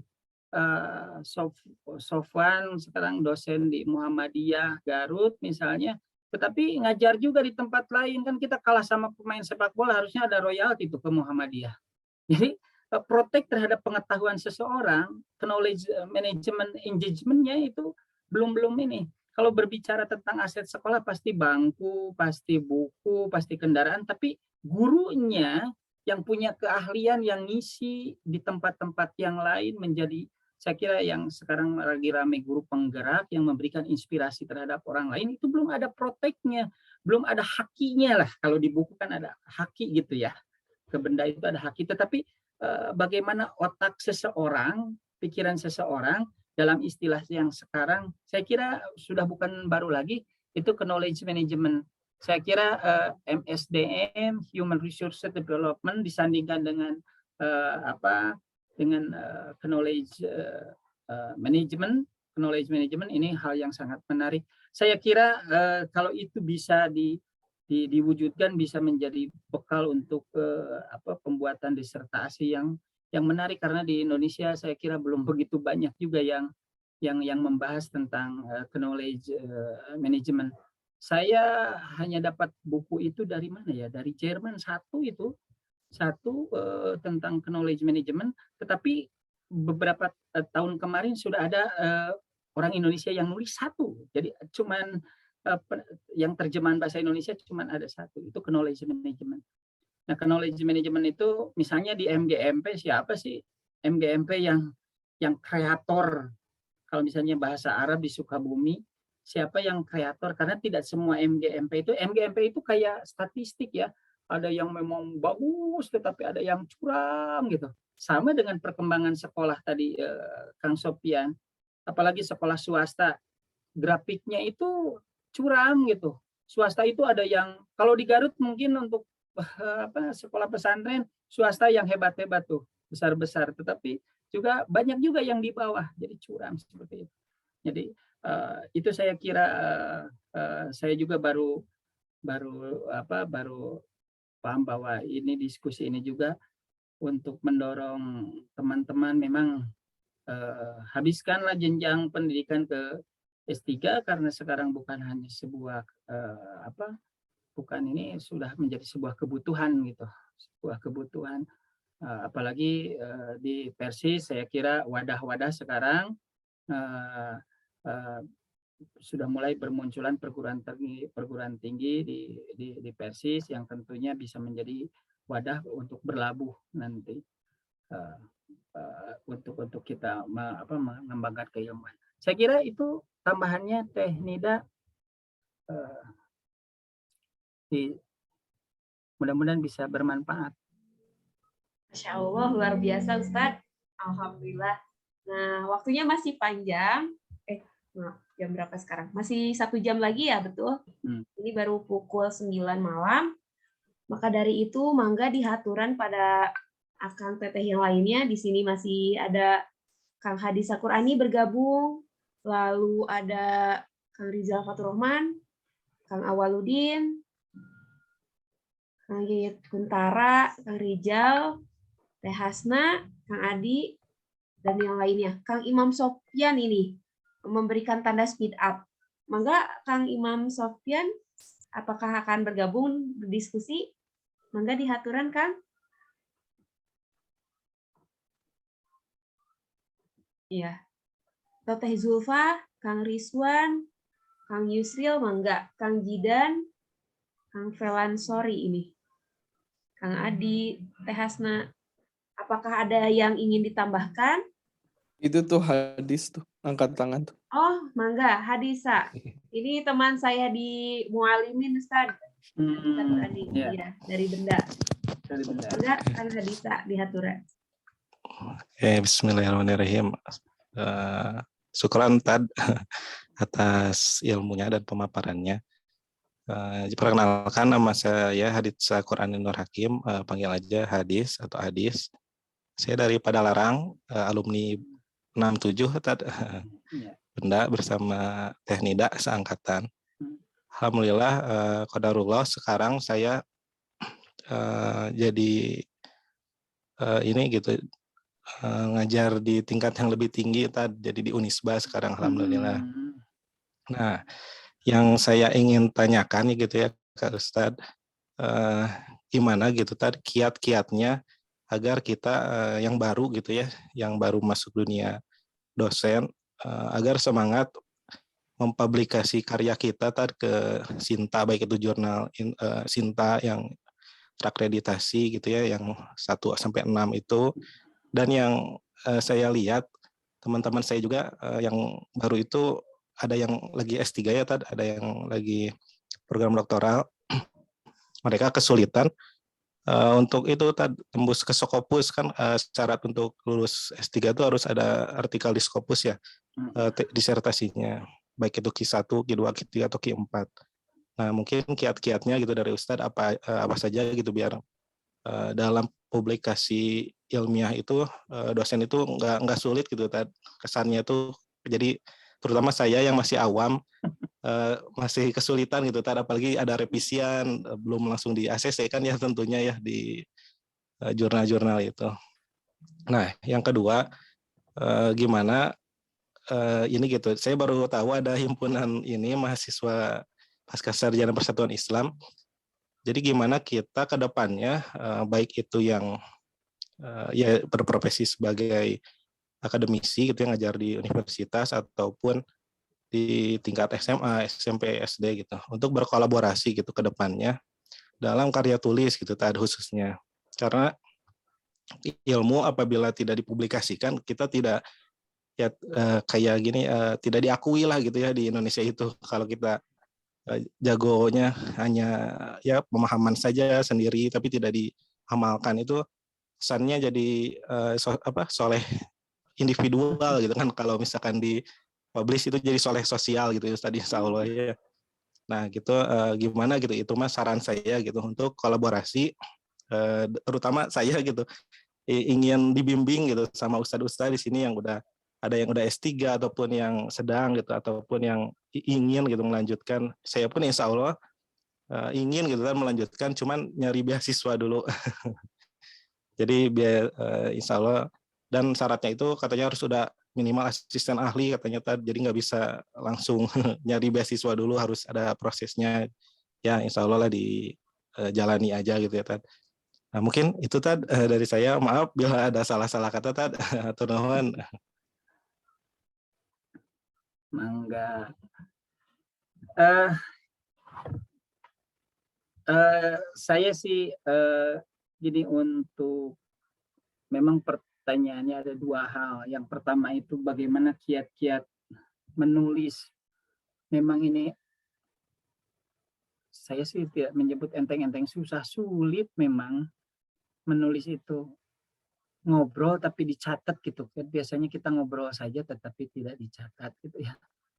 Nah, tetapi sebagai gambaran memang kita ingin terbit kepada jurnal juga internasional yang standar internasional. Tentunya di awalnya dari latihan menulis seperti biasa saja, yang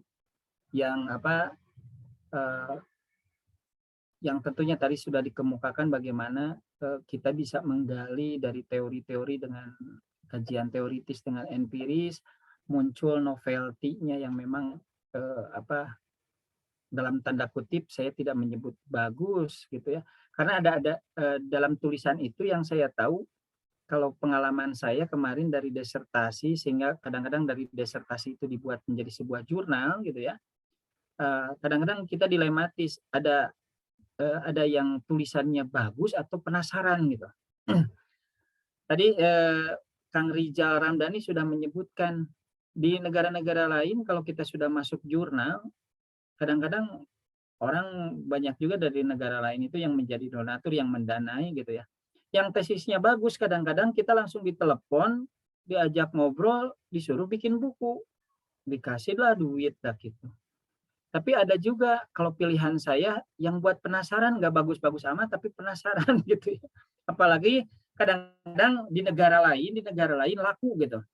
Sebagai contoh, kenapa kalau disertasi saya di Indonesia tidak laku loh?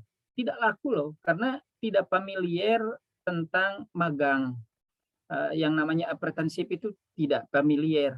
Di kita, seseorang itu bekerja kalau ada semacam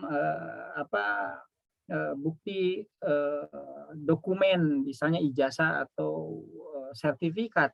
Ijazah kan? Ijazah ya. Jadi kita itu ada pendekatannya itu ijazah. Kalau ada ijazah penentu kita kerja.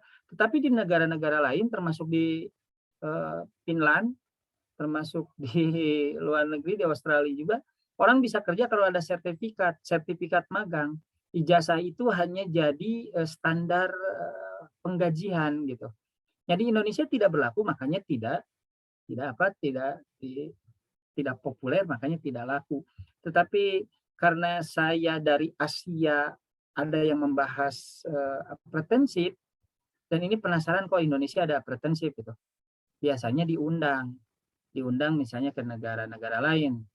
Nah, saya muncul di jurnal internasional itu, Scopus itu di-hire diundang ke Mahidol, ke Thailand, setelah itu jadi ke Jerman dan lain sebagainya.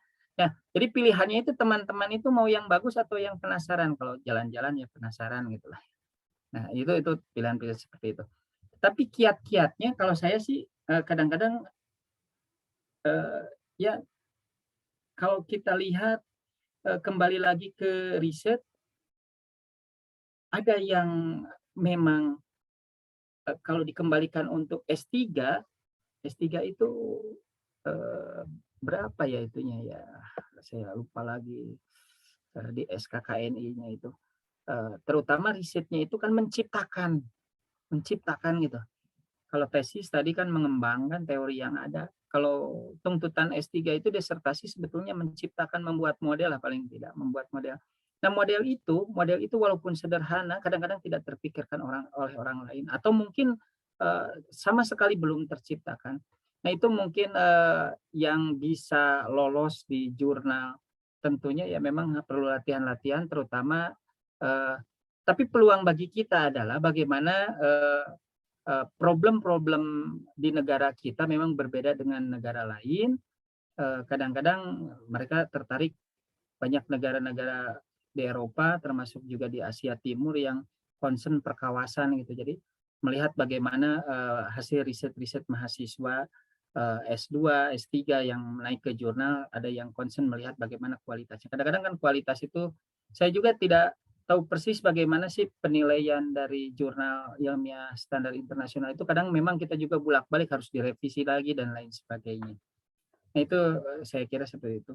Terus yang kedua tadi kerjasama perguruan tinggi dalam hal menulis ya, dengan Dasmen lah. Tentunya di sekolah-sekolah saya kira guru-guru juga di sini memang belum tersentuh, termasuk ini mungkin Kang Ade ini di bagian di MGMP gitu. Karir guru juga ditentukan dalam menulis, tapi memang terbentur kepada penulisannya itu yang classroom action research gitu. Nah, sama seperti kasus yang Kang Sofan Jamil juga, rata-rata guru-guru copy paste, ingin cepatnya saya, karena tidak ada workshop dari perguruan tinggi dan lain sebagainya. Ini harus larinya kemana gitu, harus larinya kemana. Jadi di sekolah itu tidak ada pusat publikasi, jarang sekolah punya jurnal. Saya kira kalau kerjasama misalnya bisa memfasilitasi hasil karya ilmiah guru-guru, terutama sekarang juga guru-gurunya banyak guru-guru muda, bisa diarahkan, bisa disalurkan bagaimana menulisnya, tetapi ada muaranya juga misalnya ke jurnal-jurnal yang terbit ya, standar nasional di perguruan-perguruan tinggi, misalnya Unisba. Nah, saya kira seperti itu. Lagi pula saya kemarin mendengar kabar untuk di Indonesia, beberapa perguruan tinggi sekarang sudah mulai meng-hire dokter-dokter yang ngajar di Dasmen untuk mengimbangi praktisi di dunia pendidikan misalnya. Karena kita tahu juga dengan kesibukan yang luar biasa dosen-dosen di perguruan tinggi, biasanya secara teoritis memang beliau ahli-ahlinya, tetapi secara implementasi di lapangan kadang-kadang kurang begitu pas dengan keadaan yang sesungguhnya. Makanya sekarang di beberapa perguruan tinggi berusaha melakukan penghayaran melalui dosen tamu gitu ya, untuk mengimbangi kerjasama seperti itu. Sudah mulai dalam hal bagaimana mengimbangi teoritis dan implementasi teori di lapangan.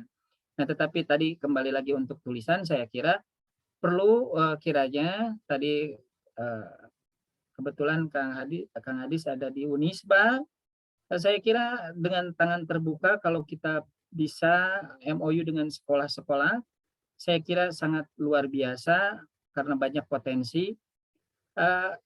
Permasalahan di sekolah itu hanya target untuk kenaikan pangkat. Itu saja, itu saja. Karena apa? Tidak ada muara kemana itu harus larinya. Gitu.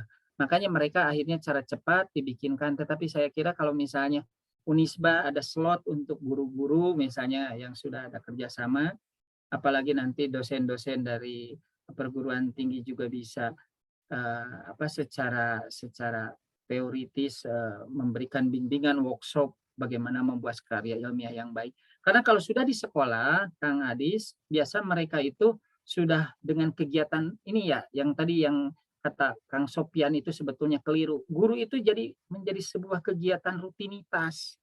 Akhirnya masuk kepada zona nyaman, akhirnya ya sudah begitu saja, rutinitas seperti itu. Tapi ketika bagaimana ini kan sudah menyalahi dari tujuan classroom action research yang sebetulnya itu penelitian long life research lah bagi guru gitu. Bagaimana kan beda lagi dengan mahasiswa, kalau yang tesisnya atau skripsinya action research cuma 2 siklus, tapi kan kalau guru harusnya siklusnya terus selama karir di sana untuk memperbaiki bagaimana proses pembelajaran. Nah, saya kira dari diskusi ini menarik, belum ada satupun perguruan tinggi termasuk di Garut, Uniga dekat, STAIPI juga ini belum bisa melakukan kerjasama atau belum. Mudah-mudahan dari hasil ini saya juga nanti akan mencoba dengan LPPM untuk kerjasama dengan sekolah-sekolah, karena memang guru-guru butuh untuk bagaimana dibimbing dan bagaimana untuk diambil. Saya kira guru kalau sudah ada di jurnal perguruan tinggi saja, ini kebanggaannya bukan tidak senilai dengan materi, mereka akan cukup bangga, dan setelah itu juga nilainya kalau itu untuk kenaikan pangkat karir orang guru itu lebih langsung artinya nggak usah diuji lagi deh untuk kenaikan pangkat karena sudah ada di jurnal di perguruan tinggi misalnya. Nah, saya sekali waktu pernah juga, dan itu tidak hal yang tabu karena saya juga sekarang masih dinas di SMA, karena di perguruan tinggi saya masih menggunakan NIDK, jadi dipinjamkan. Saya itu guru dasmen yang dipinjamkan ke perguruan tinggi, tapi saya ketika nulis, saya muncul juga di Uniga, ya. Di Uniga pernah nulis di jurnal di Uniga dan lain sebagainya. Saya kira tapi itu juga karena dosen Uniganya yang minta. Tetapi kalau misalnya ada PPM-nya ini, saya sangat menyambut baik, saya kira guru-guru.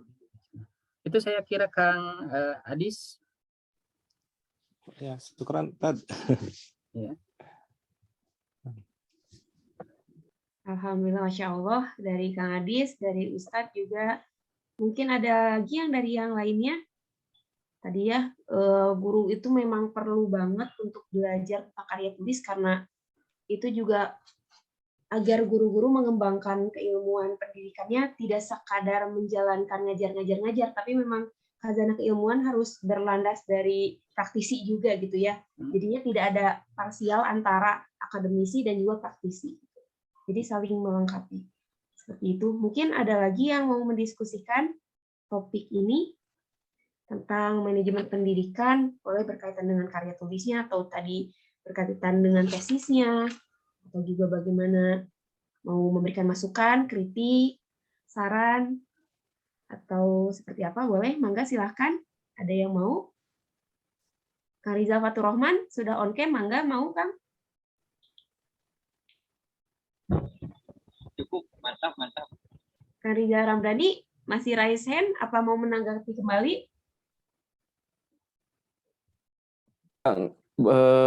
Baru itu yang tadi. Tapi untuk yang nulis di jurnal, di chatbox aku share ya, pernah ngisi bagaimana cara menulis artikel di jurnal untuk Sinta dan juga Scopus. Hello, Sergey. Is it okay, Pak? I have a meeting. Okay, thank you. Maaf. Dilanjutkan aja. Oke. Terima kasih. Ya, terima kasih. Ada lagi yang mau menanggapi? Kang Rizal Samsul Mutakin mungkin?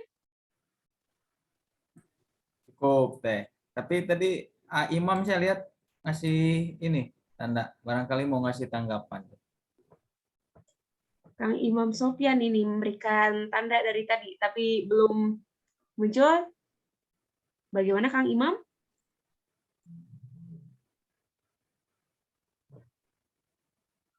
Ya.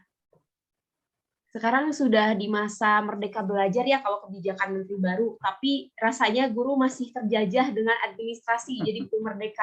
Sedangkan perlu adanya peruntukan waktu untuk mengembangkan kompetensi, untuk belajar, untuk seminar, untuk belajar menulis lagi.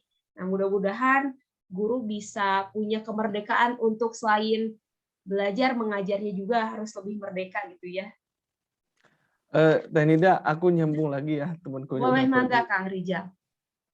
Untuk ini Hadisa, jadi salah satu kegiatan yang dilakukan HMPP juga itu adalah publish.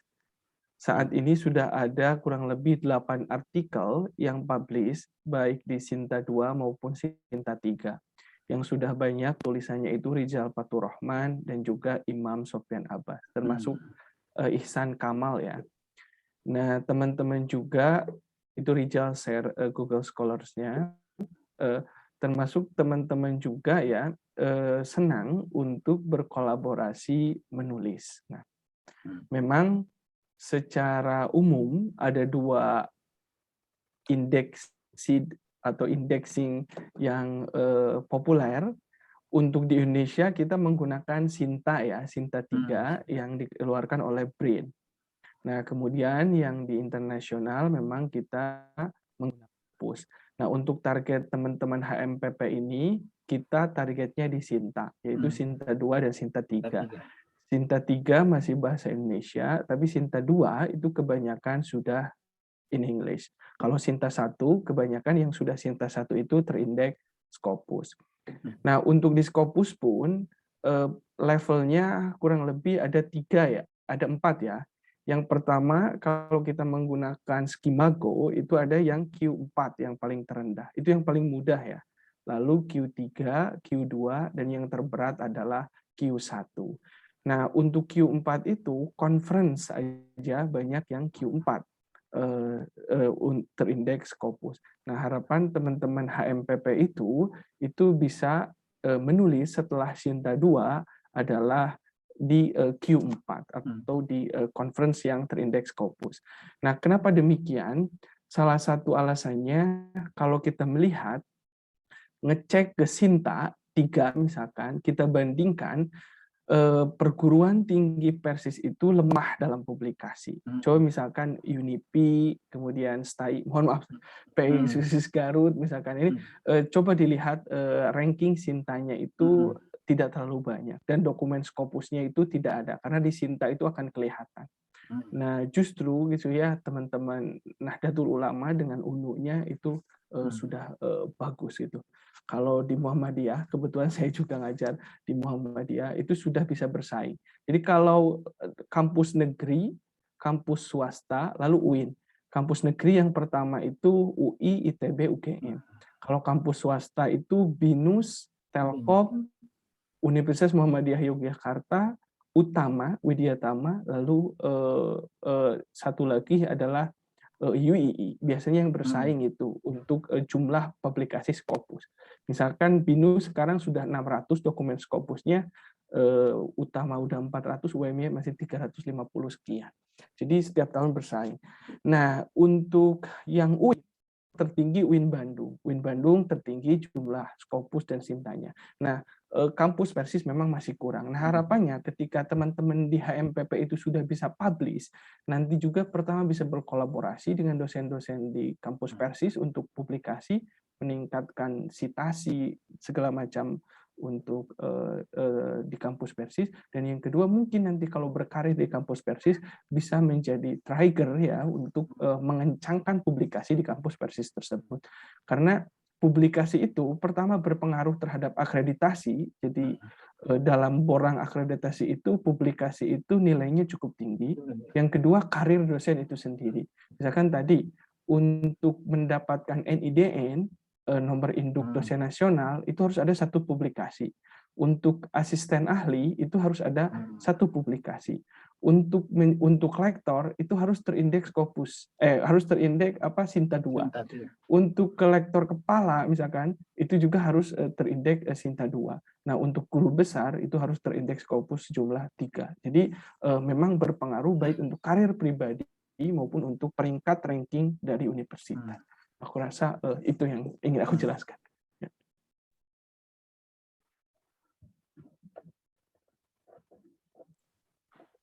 Baik, Masya Allah dari Kang Rijal mengenai tentang Scopus ya, indeks-indeks jurnal. Semoga nanti dari adanya perkumpulan ini, Himpunan Mahasiswa Pascasarjana Sarjana Persatuan Islam, kita bisa kolaborasi untuk menulis, apalagi memasukkan ke Sinta 1, Sinta 2, sehingga publikasinya bisa dibaca lebih luas dan manfaatnya lebih melebarkan sayapnya lebih luas lagi. Ada lagi, Ustadz, dari Ustadz ada tanggapannya bagaimana, Ustadz? Ustadz? Iya, saya kira tadi benar sekali kita mengharapkan mudah-mudahan rekan-rekan menjadi trigger, karena bagaimanapun untuk di Persis bukan hanya penelitian saja, saya kira untuk perguruan tingginya pun ya saya kira baru mulai mulai orang lain sudah mulai terbang landas, kita masih pembenahan dan lain sebagainya. Ya tentunya tadi harapan kita juga untuk teman-teman yang kiranya udah mau S3 dan lain sebagainya, ya udah mulai ada wadah di Persis sendiri.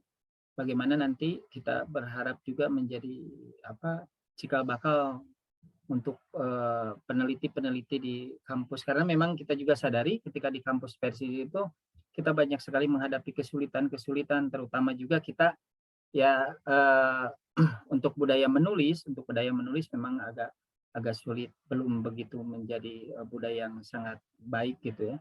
Tentunya teman-teman dari perhimpunan mahasiswa pasca Persis ini, tadi harapan besar saya sama dengan Kang Rizal Ramdhani, mudah-mudahan menjadi trigger, menjadi meningkatkan, bukan hanya ya memang value-nya menulis itu bukan hanya untuk lembaga tetapi untuk pribadinya juga, untuk bahkan untuk dosen, untuk yang sertifikasi dosennya ya kalau tidak menulis ya memang agak sulit juga. Itu saya kira Teh Nida. Baik Ustadz, hatur nuhun untuk masukannya juga dan tambahannya. Ada lagi mungkin yang lain yang ingin bertanya atau berdiskusi lagi lebih lanjut atau memberikan kritik saran? Itu mungkin Nida, siapa Anwar sama Sofwannya mau nanggapi? Mangga dihaturan. Langsung saja nyalakan mic-nya.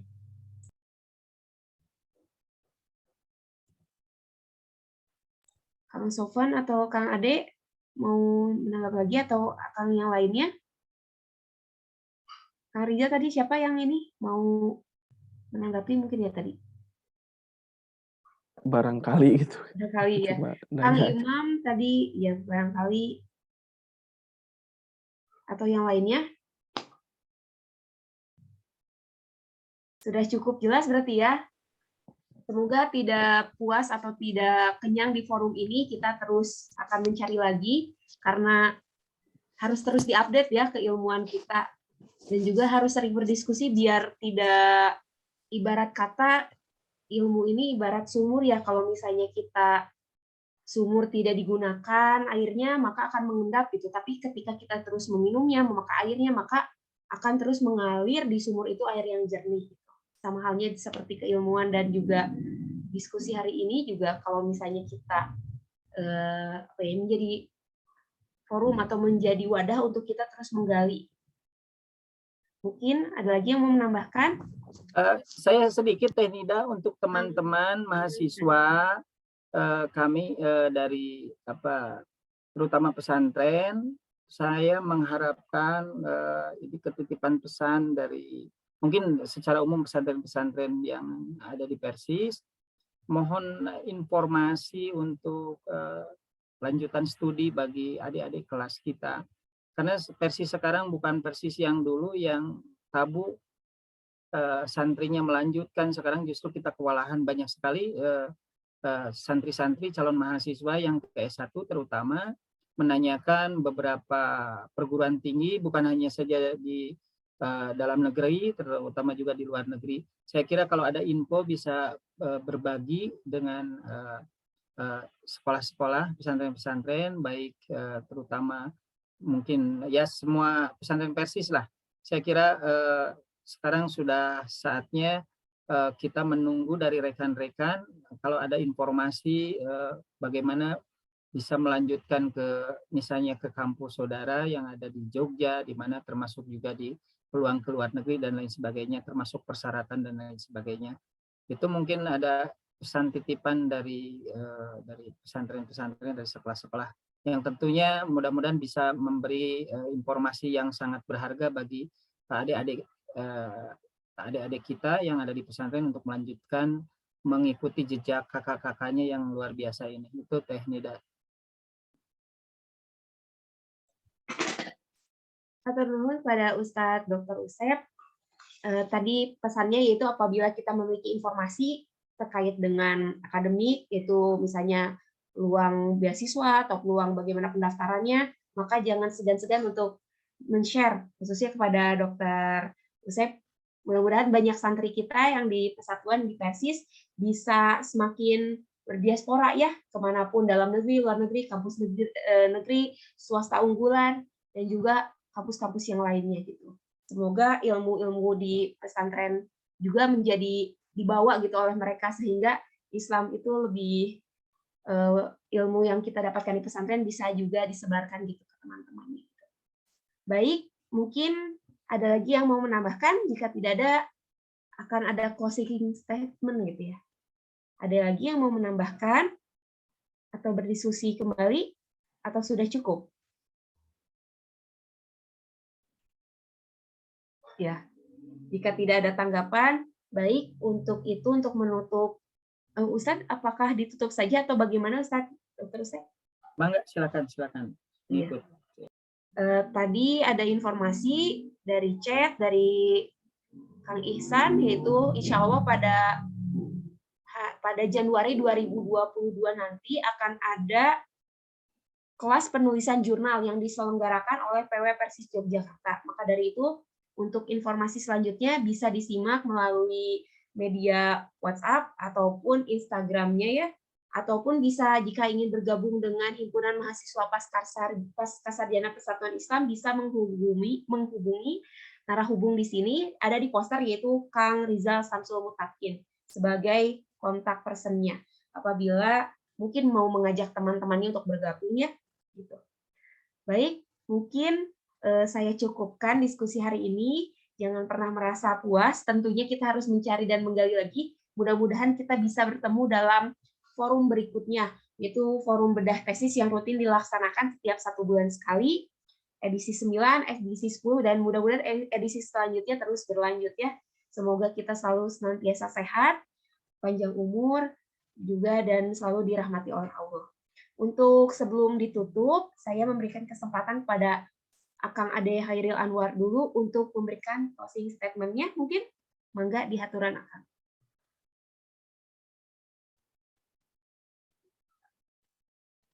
Baik, jika belum ada, saya berikan kesempatan kepada Kang Sofwan Jamil untuk memberikan closing statement-nya.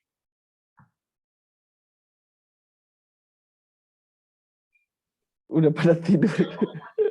Baik.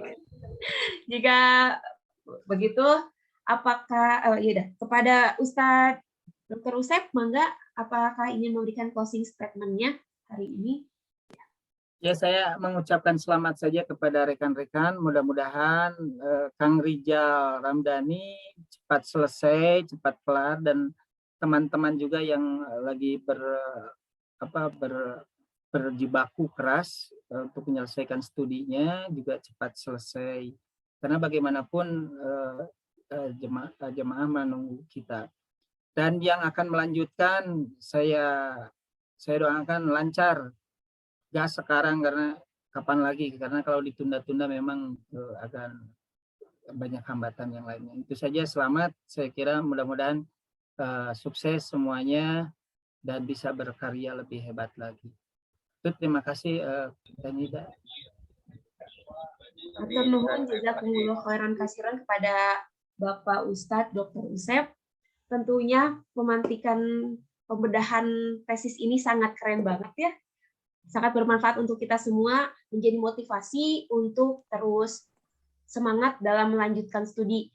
Semangat dan sukses untuk Akang Teteh yang lanjut S2, sekarang sedang studi, S3-nya juga semoga lancar.